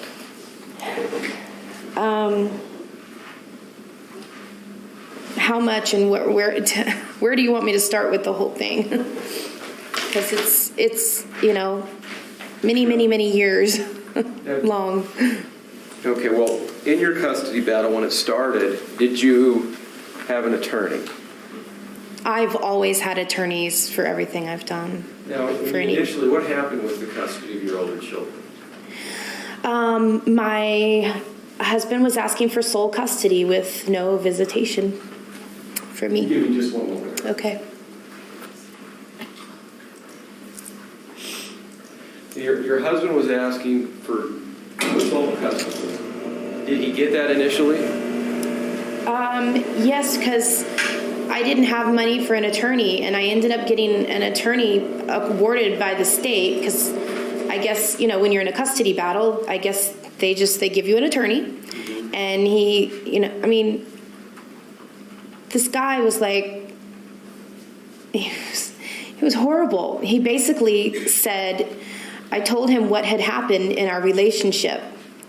And he basically said, don't you dare say that. You're going to keep your mouth shut and you're just going to do what they say. So initially, you didn't have custody at all of your children? No, my ex-husband took my children, and I think it was about 6 months before I could find them. Okay. Now, did you continue to fight? Yeah, I had to work 3 jobs to get money to get a real attorney that could actually help me. So Louisiana is ran by the French law, and basically that law says your husband can do anything he wants to you if you're married to him. So I needed to find an attorney that would help me that doesn't believe that. Okay, so when you heard, and you had a years-long fight to have your children in your life. Just to get them in my life, yeah, it was a good year. Okay. Yeah, and when you heard that Logan wanted Elizabeth to have no access to Gabriel, did that strike a chord with you? Absolutely. Every parent deserves to have time with their child, whether they're a drug addict or a prostitute. You know, every parent deserves to have time with their child, unless if, you know, the state says, no, you've done something wrong, and that's a whole different story, you know? Did you feel for Elizabeth at this point? Absolutely. She had nobody, and she felt like Logan and his father was just hurting her, and she felt like the only reason Logan wanted anything was, number 1, to hurt her, and number 2, so he could keep her. Did you have any reason to doubt her at this point? No, and that was exactly what happened with my ex-husband. All the same exact reasons. Okay, now did you...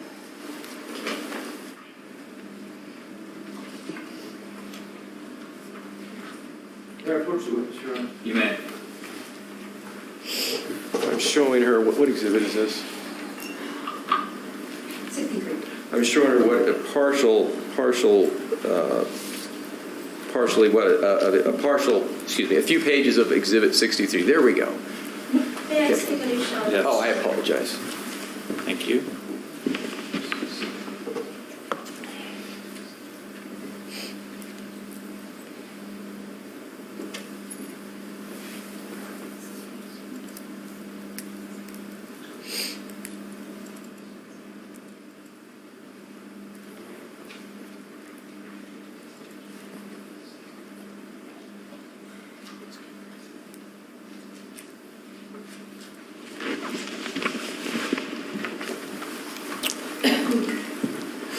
Hey, Tam, do you recognize this? Well, this has to be Logan's because I remember in the one that Elizabeth wrote, I remember seeing my writing in the top. So I'm guessing this is Logan's paperwork to Elizabeth. When you get to the page that's tabbed there, can you just look at the boxes and what's he asking for? Check there. He's asking for sole custody of the minor child awarded to me with no parenting time between the children. And so I guess sole custody with no parenting time for Elizabeth. I'd like permission just to publish this. And 63 is already in, correct? It is. Okay, you may publish.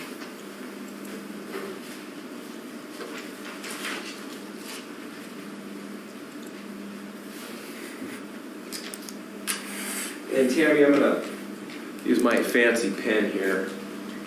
And is this what you're talking about here? Yes. Okay. And did Elizabeth show this to you? Yes.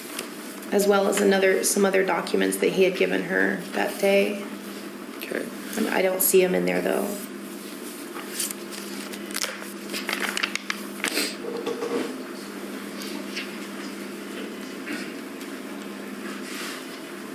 Okay, now,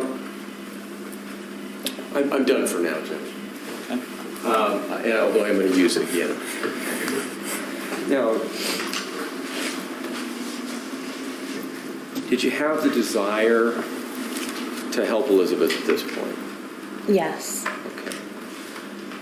Now, did that day when CPS came over, did Gabriel go back home with you? After CPS left? No, we went to the place where she does her parenting classes. I guess somebody was writing a letter for her about all the classes she had gone to and what a great mother she was or something like that. And so she, I don't know if she asked me or if I told her, because I just told her, I'll hold your hand through it. I'm not going to financially support your custody battle, but I can hold your hand through it. So we went together. I can't remember. I think I drove. Yeah, I drove. And yeah, I did drive because I remember when we got there to the place, she went in. She was in there for like 40 minutes or so, and the baby's crying. And I remember it was hot outside, and I was very upset. And so I just felt like she was starting to take advantage of me at that moment, And then she got in the car and she apologized. And I'm an extremely forgiving person. I forgive anybody very quickly. List all the people who are in the car with you. Me, Elizabeth, and Gabriel. The three of you are in the car. And where do you go next? Then we went to, she just told me, turn here, turn here, turn here. She wanted to go, she didn't call it a courthouse. She just said, I need to go. There was paperwork, and she had all the paperwork that he gave her, and she needed to go answer his paperwork. So she needed to make an answer to the paperwork and go get her paperwork. I believe she called it the law library or something. Now, I'm going to pause you right here. Okay. We've heard you tell the story a bunch on recording, but I'd like you to tell it again to the jury. We've heard about the night that you spent at, was it Elizabeth's trailer drinking, having some wine, where we talked about your cousin Craig Cherry? No, that was when I was at her trailer. When I went over there, she had a couple glasses of wine. Okay. I will not drink wine and drive in the car the very same day. I just won't do it. So when I got home, I'm sorry. No, I'm so sorry. Jack was with us that day because we had just went to a Christmas party across from our house. Jack did not drink. I drank at the party. And that was the day. It was across from my house, and they were making like margaritas and just different things like that. And it was a pre-Christmas party or something like that. And I remember I had made like green smoothies. And I remember because Gabriel was like loving it up, and it's like spinach and all this stuff, and you blend it together. And non-alcoholic smoothie. Yes, non-alcoholic. Yeah, but right before Elizabeth called me, and she called me out of the blue that day. I told her we were going to a party, so I did not expect that she's going to be calling me at the party. And we were going to walk across the street and go home. And Jack was about to have a beer, and I had whatever I had, margarita, wine, whatever. I don't know what I drank. But I was a little bit tipsy maybe, and she called me, and she was talking a little bit crazy for the first time. And that's when she started just acting weird, like, I'm not sure if I want to do this adoption. And I'm like, that's fine. And then she started asking me questions like, I don't know why, but she was asking me about the baby food, about that, I have some baby food here, but I'm just going to give this baby food and formula away to some needy people because I'm sure you like to do like that expensive organic baby food. And I'm thinking, why would she say that? It just seemed very odd.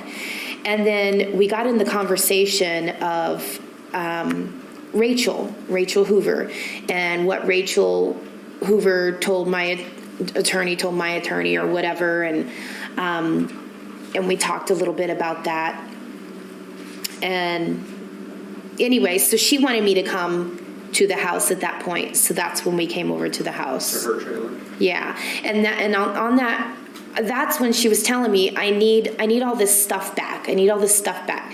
At that point, I didn't know CPS had called, so this might have been like on a Saturday or Sunday. I'm not sure, but it was one of Saturday or Sunday, because this was a party where all of us work, so it had to have been a Saturday or a Sunday because it was in the afternoon. Okay. So how do we get to you talking about your cousin? Oh, so we went over there. She wanted us to leave the party, and I thought, that was pretty rude. She knew we were going to a Christmas party. It had been planned for months, and I had let her know the day before, hey, we have a Christmas party tomorrow that we're going to, and this has been planned for a very long time. Our entire neighborhood gets together once a year, and they do this, and it's a big deal. We're getting to know our neighbors. We just finished building the house. It was really a big deal for us. And so that is, I just felt like I didn't know what she was doing. It just felt very insensitive to call me out of the blue, knowing that I told her the day before that I felt this was, a big deal for us. So when I got there, she had been drinking. And because I was there the day before, she had one full bottle of wine.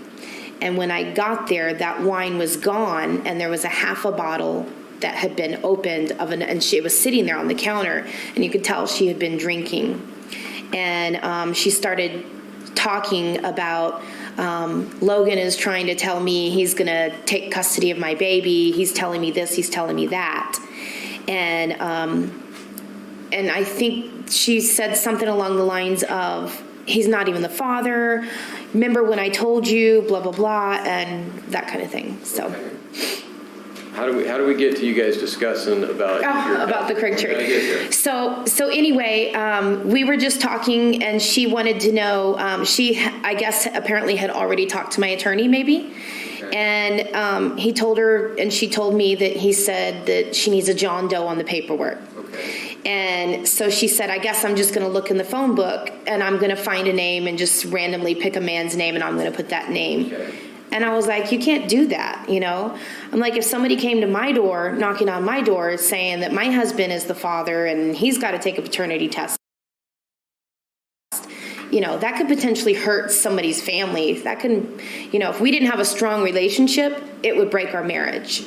And so, we started talking, and she's like, well, can I put Jack's name on there? And I'm like, no, and so then we started, at that point, I'm laughing about it.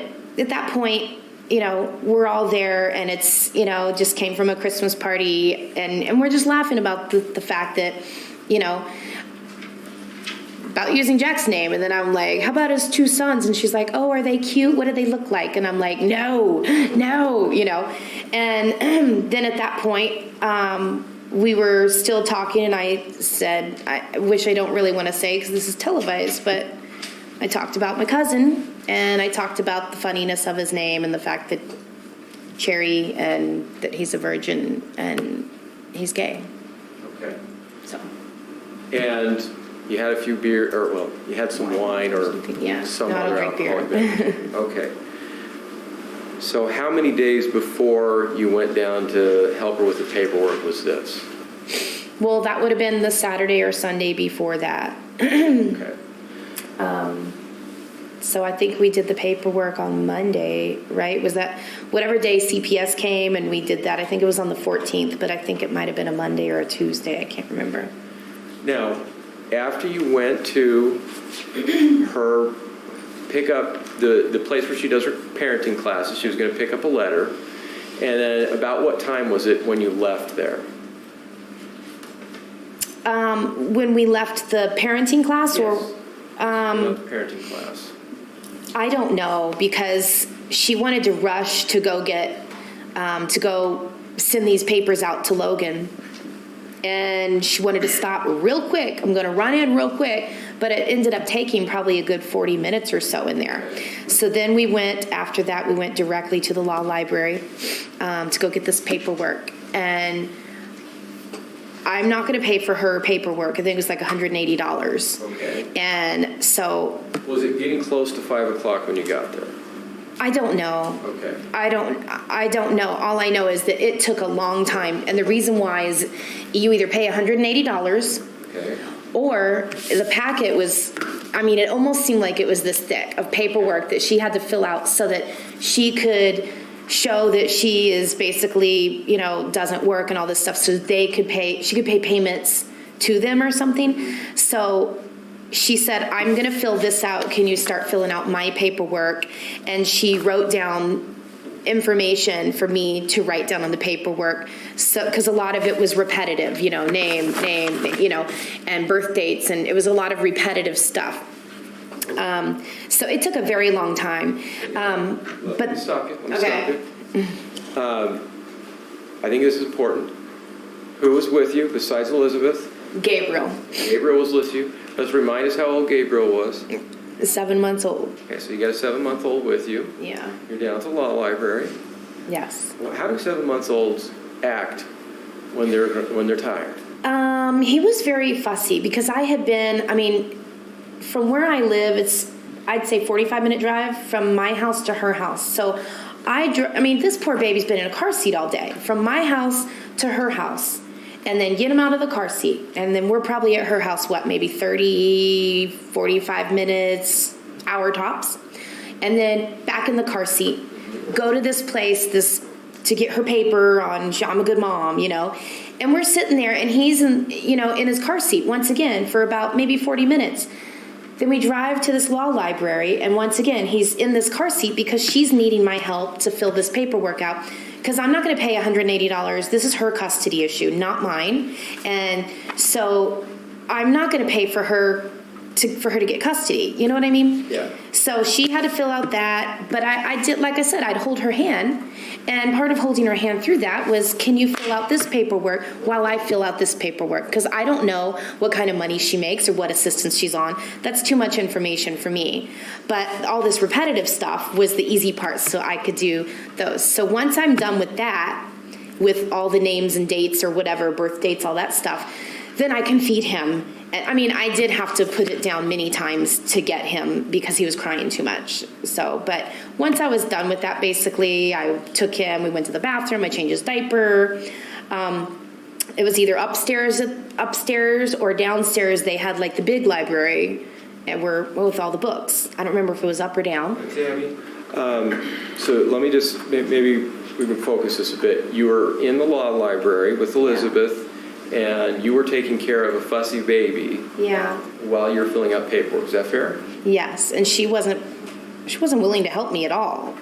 And at this point, I'm not adopting this baby. At this point, I'm trying to help a mom keep custody of her baby. So it was pretty aggravating. Okay. And was it a little bit chaotic? Very chaotic, yes. Okay.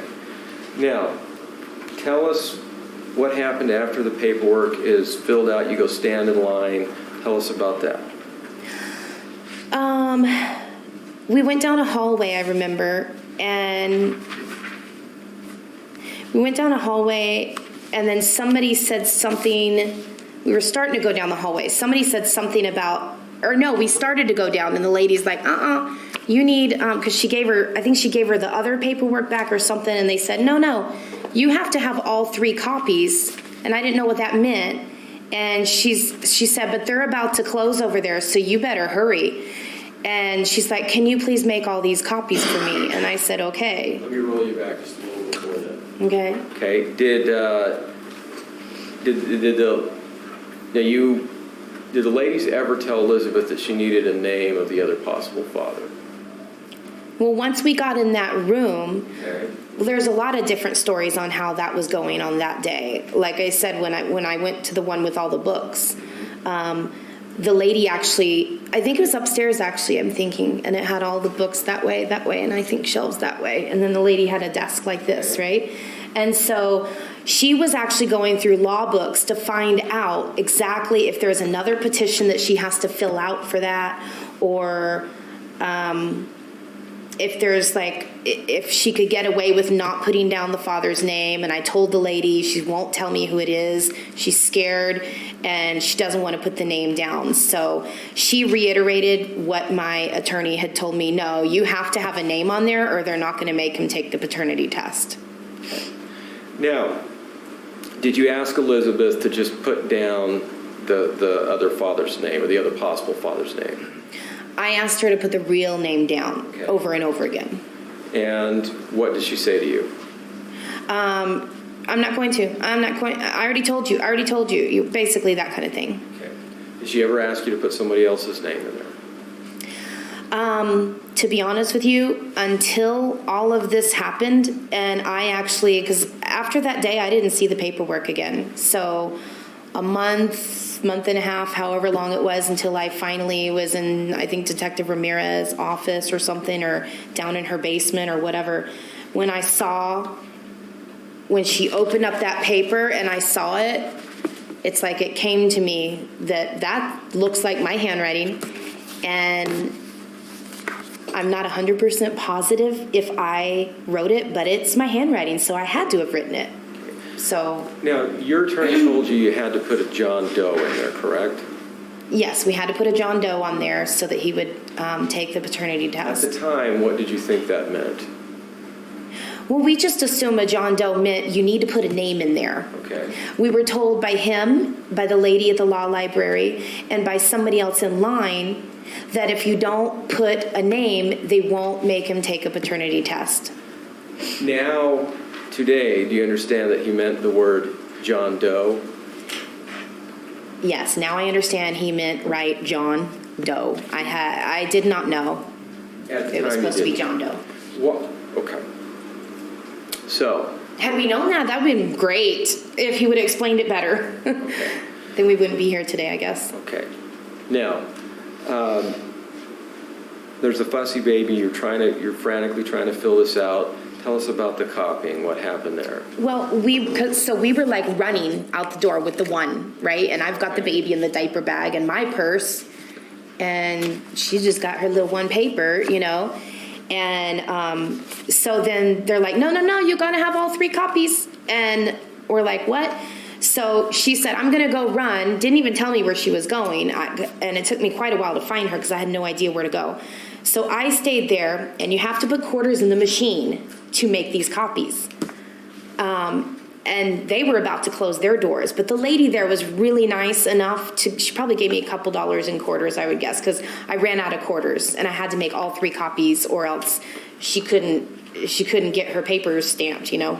So we were able to get all the copied with the help of this lady's quarters. What? Was it getting late? Well, yes, because they had already locked the doors that I was in, so I was locked in there with them making the copies. So they already locked their doors. They close at 5. So they locked those doors, and then they had to go unlock the door to let me out. And then I'm just like roaming around these halls until I could find a place that I remember them giving me the name, but I didn't know where it was. And then there was just a door. I knocked on it. I waited.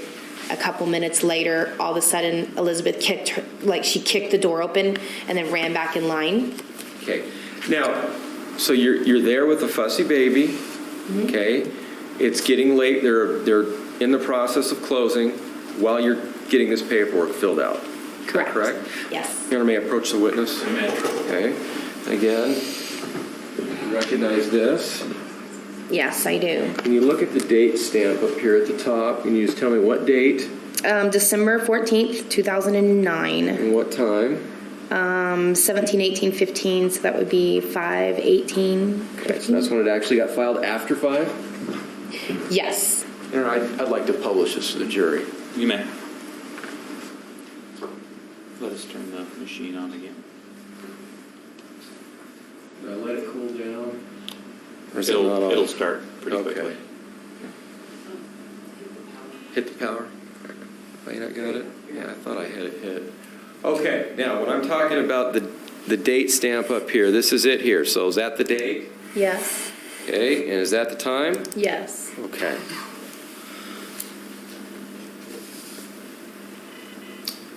And I also saw the price on it. That's not a question. Okay. Answer the question in front of you. Sorry. Thank you.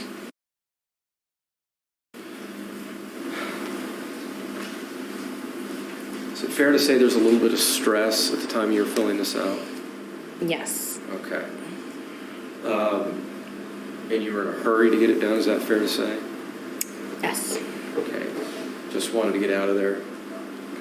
Yes. I certainly wanted to get out of there. Had it been a long day? Yes. Okay. I expected to be gone, like I told Jack, an hour or two, because I thought I was just going to meet with CPS Okay. and drop off her baby, you know. Now, where did you think this paperwork was going to go? According to Elizabeth, she had to have her papers certified to send to Logan. Did you think they were going to be filed with the court? No, because I didn't think it was a courthouse, and I didn't know a person could file. I thought an attorney had to file, because my attorneys, I've always had attorneys. Otherwise, I had to just wait to see my kids until I could afford to get an attorney, you know? So you believed that to file court documents, you had to go through legal counsel, an attorney? That's what I believed, yes. Okay. Now, and the purpose of this was what? To get who to take a DNA test? It was to get Logan to take a paternity test because she's swearing that he's not the father. She didn't say he's not the father. She's about 80% positive that it was this other guy, which I now know his name. But she's about 80% positive it was the other guy. Okay. And she told me reasons why. So. Okay. Now, did you ever talk to Deanne Ayala? A couple times. I talked to her a couple times during that month. Tell us about that. Tell us about talking to Deanne. Let's see. When we first got the baby, Okay. I think we were in Walmart or something, and she called me out of the blue, which was odd because we were not really on speaking terms at the point. She was mad at me about the car situation. And so because of the fact that, you know, with our past, because of mine and Deanne's past, I just kind of, you know, felt like, you know, I'm going to let her know I've just got a baby, you know, because she was anything that I wanted in my life, she would either try to talk me, you know what I mean? So. All right. So did you talk to her on the phone? Yes. Okay. Did you tell her about Gabriel? Yes. Okay. Now, did you ever have a conversation with her where you talked about her husband? Yes, I did. It was on a Sunday. We were actually making chili. We were watching, I believe it was the New Orleans Saints, which is, I'm partly from New Orleans, and that's where my kids are from. We're watching the New Orleans Saints, making our chili, and it was basically kind of a party at the house, and she called me. Okay. I believe we talked for about maybe 10 minutes or so. Okay. And in that conversation, because in the very first conversation that we got a baby, I also reiterated that we're glorified babysitters, but we're actually still going to adopt the newborn baby that's going to be born. Okay. This is just, you know, I don't think, you know, this mom's going to change her mind. So in this conversation, I was telling her the things about what Elizabeth has been telling me. I told her about her wanting to pick a name out of a book, you know, out of the book for the name, and then about her saying, use Jack's name. And we were laughing about that. And then I had told her, I think it was me that told her, hey, let's use Sam's name. That would really go over well because he's got a couple of ex-wives and he was like way back child support and kind of getting himself in trouble for it. And so she started laughing, and then, you know, she was actually laughing about it and said, yeah, that'll go over, you know, and made a funny joke, you know, just a really funny joke. And then she asked me for my attorney's phone number because she said, Sam wants to adopt my 2 children too, so that when we break up, then he can pay child support for my 2. And we were laughing about that. And I told her I had to go. I'll call her back in a few minutes because I hadn't eaten yet, and we were just getting ready to eat when she had called at that time. So I think I went and ate and then called her back. We talked for another 5 minutes, maybe 10 minutes. I don't know. So, and in that conversation, I did tell her, the same story about Craig Cherry that I told Elizabeth, and she thought that it was funny too. So, yeah, you told her the same story you told Elizabeth. Yes. And I guess if I probably don't have to explain the humor. The humor is the last name and Yes. and his sexuality. Yes. Okay. So, because he couldn't possibly be the father, correct? Right. And it wouldn't hurt his family because he doesn't have a wife that's going to leave him if he got a knock on his door, So that was the joke, correct? Yes. Okay. Now,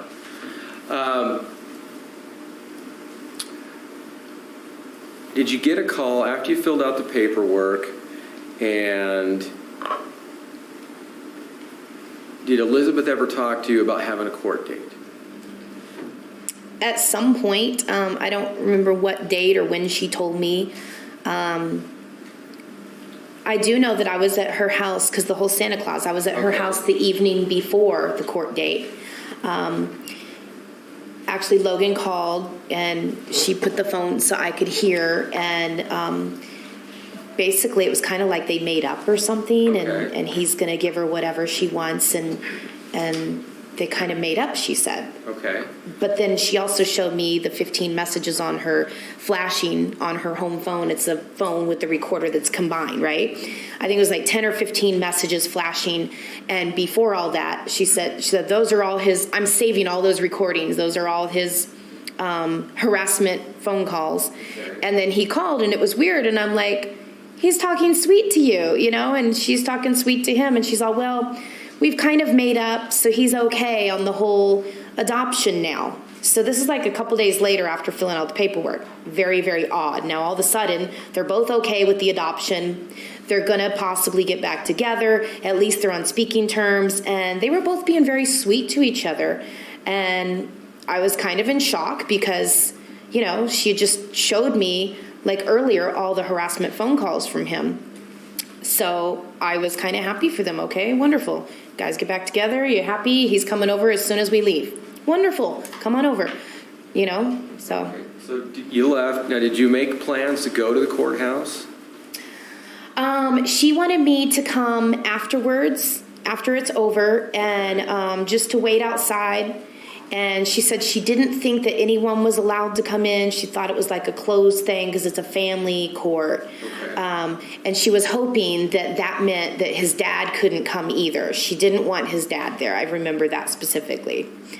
Elizabeth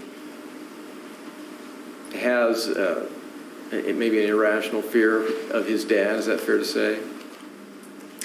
Yes, she didn't like him, and she was mad. She was mad at him for things he did, I guess. And then I think she was a little scared, but I think it was more.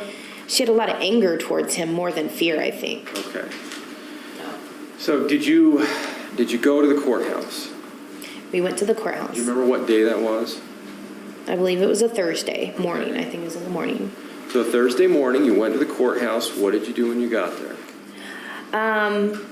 I think I got out of the car before they did because I saw, Elizabeth with her blonde hair. I saw her walking down some steps or I think it was I don't even think it was steps. It was like a thing that comes down like that, maybe. Like the access ramp for something? Yeah, I think it was a ramp or something. Okay. So I got out of the car because we were late, and she seems to get snippy. Mm-hmm. Every now and then she would get snippy with me for being late or something, or not answering the phone the second it rings or something. And I just always found that a little odd. And I'm like, we were a little bit late because we should have been standing there, all of us, when she walks out. So I hurried and got out and said, sorry, I had to give the baby another bath because he had an accident. Had to give him another bath and redress him, and all that stuff. And so we were standing there, and I was telling her this, and as I'm telling her this, some guy storms off, and I didn't see the front, I only saw the back of him, but he just stormed out of there. And she said that it was Logan and that he's mad because I just won full custody. Okay.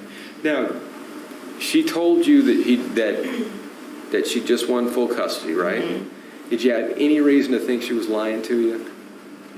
No, because I believed that was Logan because she told me, and the guy stormed off, so it did kind of sound right that if he's storming off, he's mad.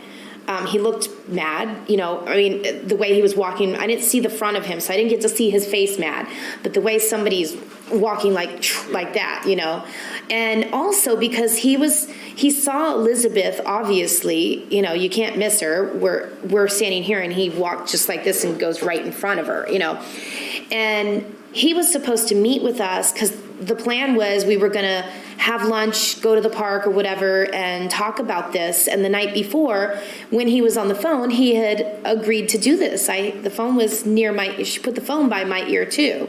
And they were happy and they were talking wonderfully. And so I found it odd that why is he mad if he's wanting us to adopt the baby? Why is he mad storming off? It doesn't matter who just got custody if they're both wanting this for Gabriel at this point, Okay. So did you and Jack and Hannah all there and met with Elizabeth and Gabriel? we did, and at that point, once again, Elizabeth is deciding, I think I'm just going to go ahead, since I won full custody, I'm going to go ahead and just keep him.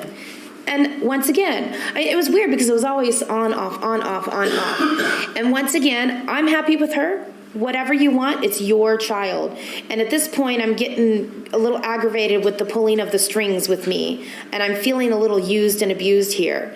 And so at this point, I take a picture of her and Gabriel. You just won full custody of your child. You should be happy, And after that, I was aggravated because she wanted Gabriel to go home with us. And I didn't want to take Gabriel home. I was mad. It's Friday. I've had your child for 9 days, 8 or 9 days now, and you're pulling my strings, and I think she just used me to get her full custody or something. And I was a little upset at that. And I asked her if she, why don't you take him for tonight? No, I really need you to take him just for tonight. And I said, okay, fine. So. Did you take him home? We did. We took him home. Okay. Now, did you get a call later from Elizabeth? I remember the call the next morning. I remember it being like early the next morning, which usually she didn't call that early. For some reason, because I remember being outside with the kids playing on the jungle gym. Hannah has a jungle gym, and we used to put Gabriel up and hold him and do a little flip like that, and it would make both of them laugh. And I remember that we were out there, and Jack and I, we wake up sometimes 5 o'clock in the morning, and and the kids obviously wake up 6:30, 7, whatever. So I remember it being like right after we woke up, it seemed like, that she called me, and she was extremely nervous, shaky sounding, and scared, and said Logan is threatening her. And I'm like, what's going on? So. Your Honor, I think I'm at kind of a major point here that we're going to get a minute and 15 seconds into.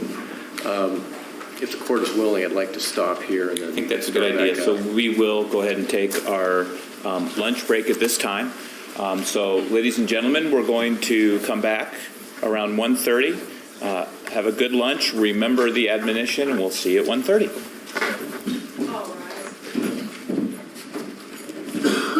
Please be seated, everyone. You can step down. You can step down. We're outside the presence of the jury. Does anybody need to talk about anything?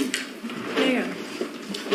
Let me say something now, because I want to make sure I communicate it before we start cross-examination, because I can feel a potential issue coming, and I don't know how much longer direct's going to go on, but I want to make it clear. Ms. Smith, I want you to listen to this.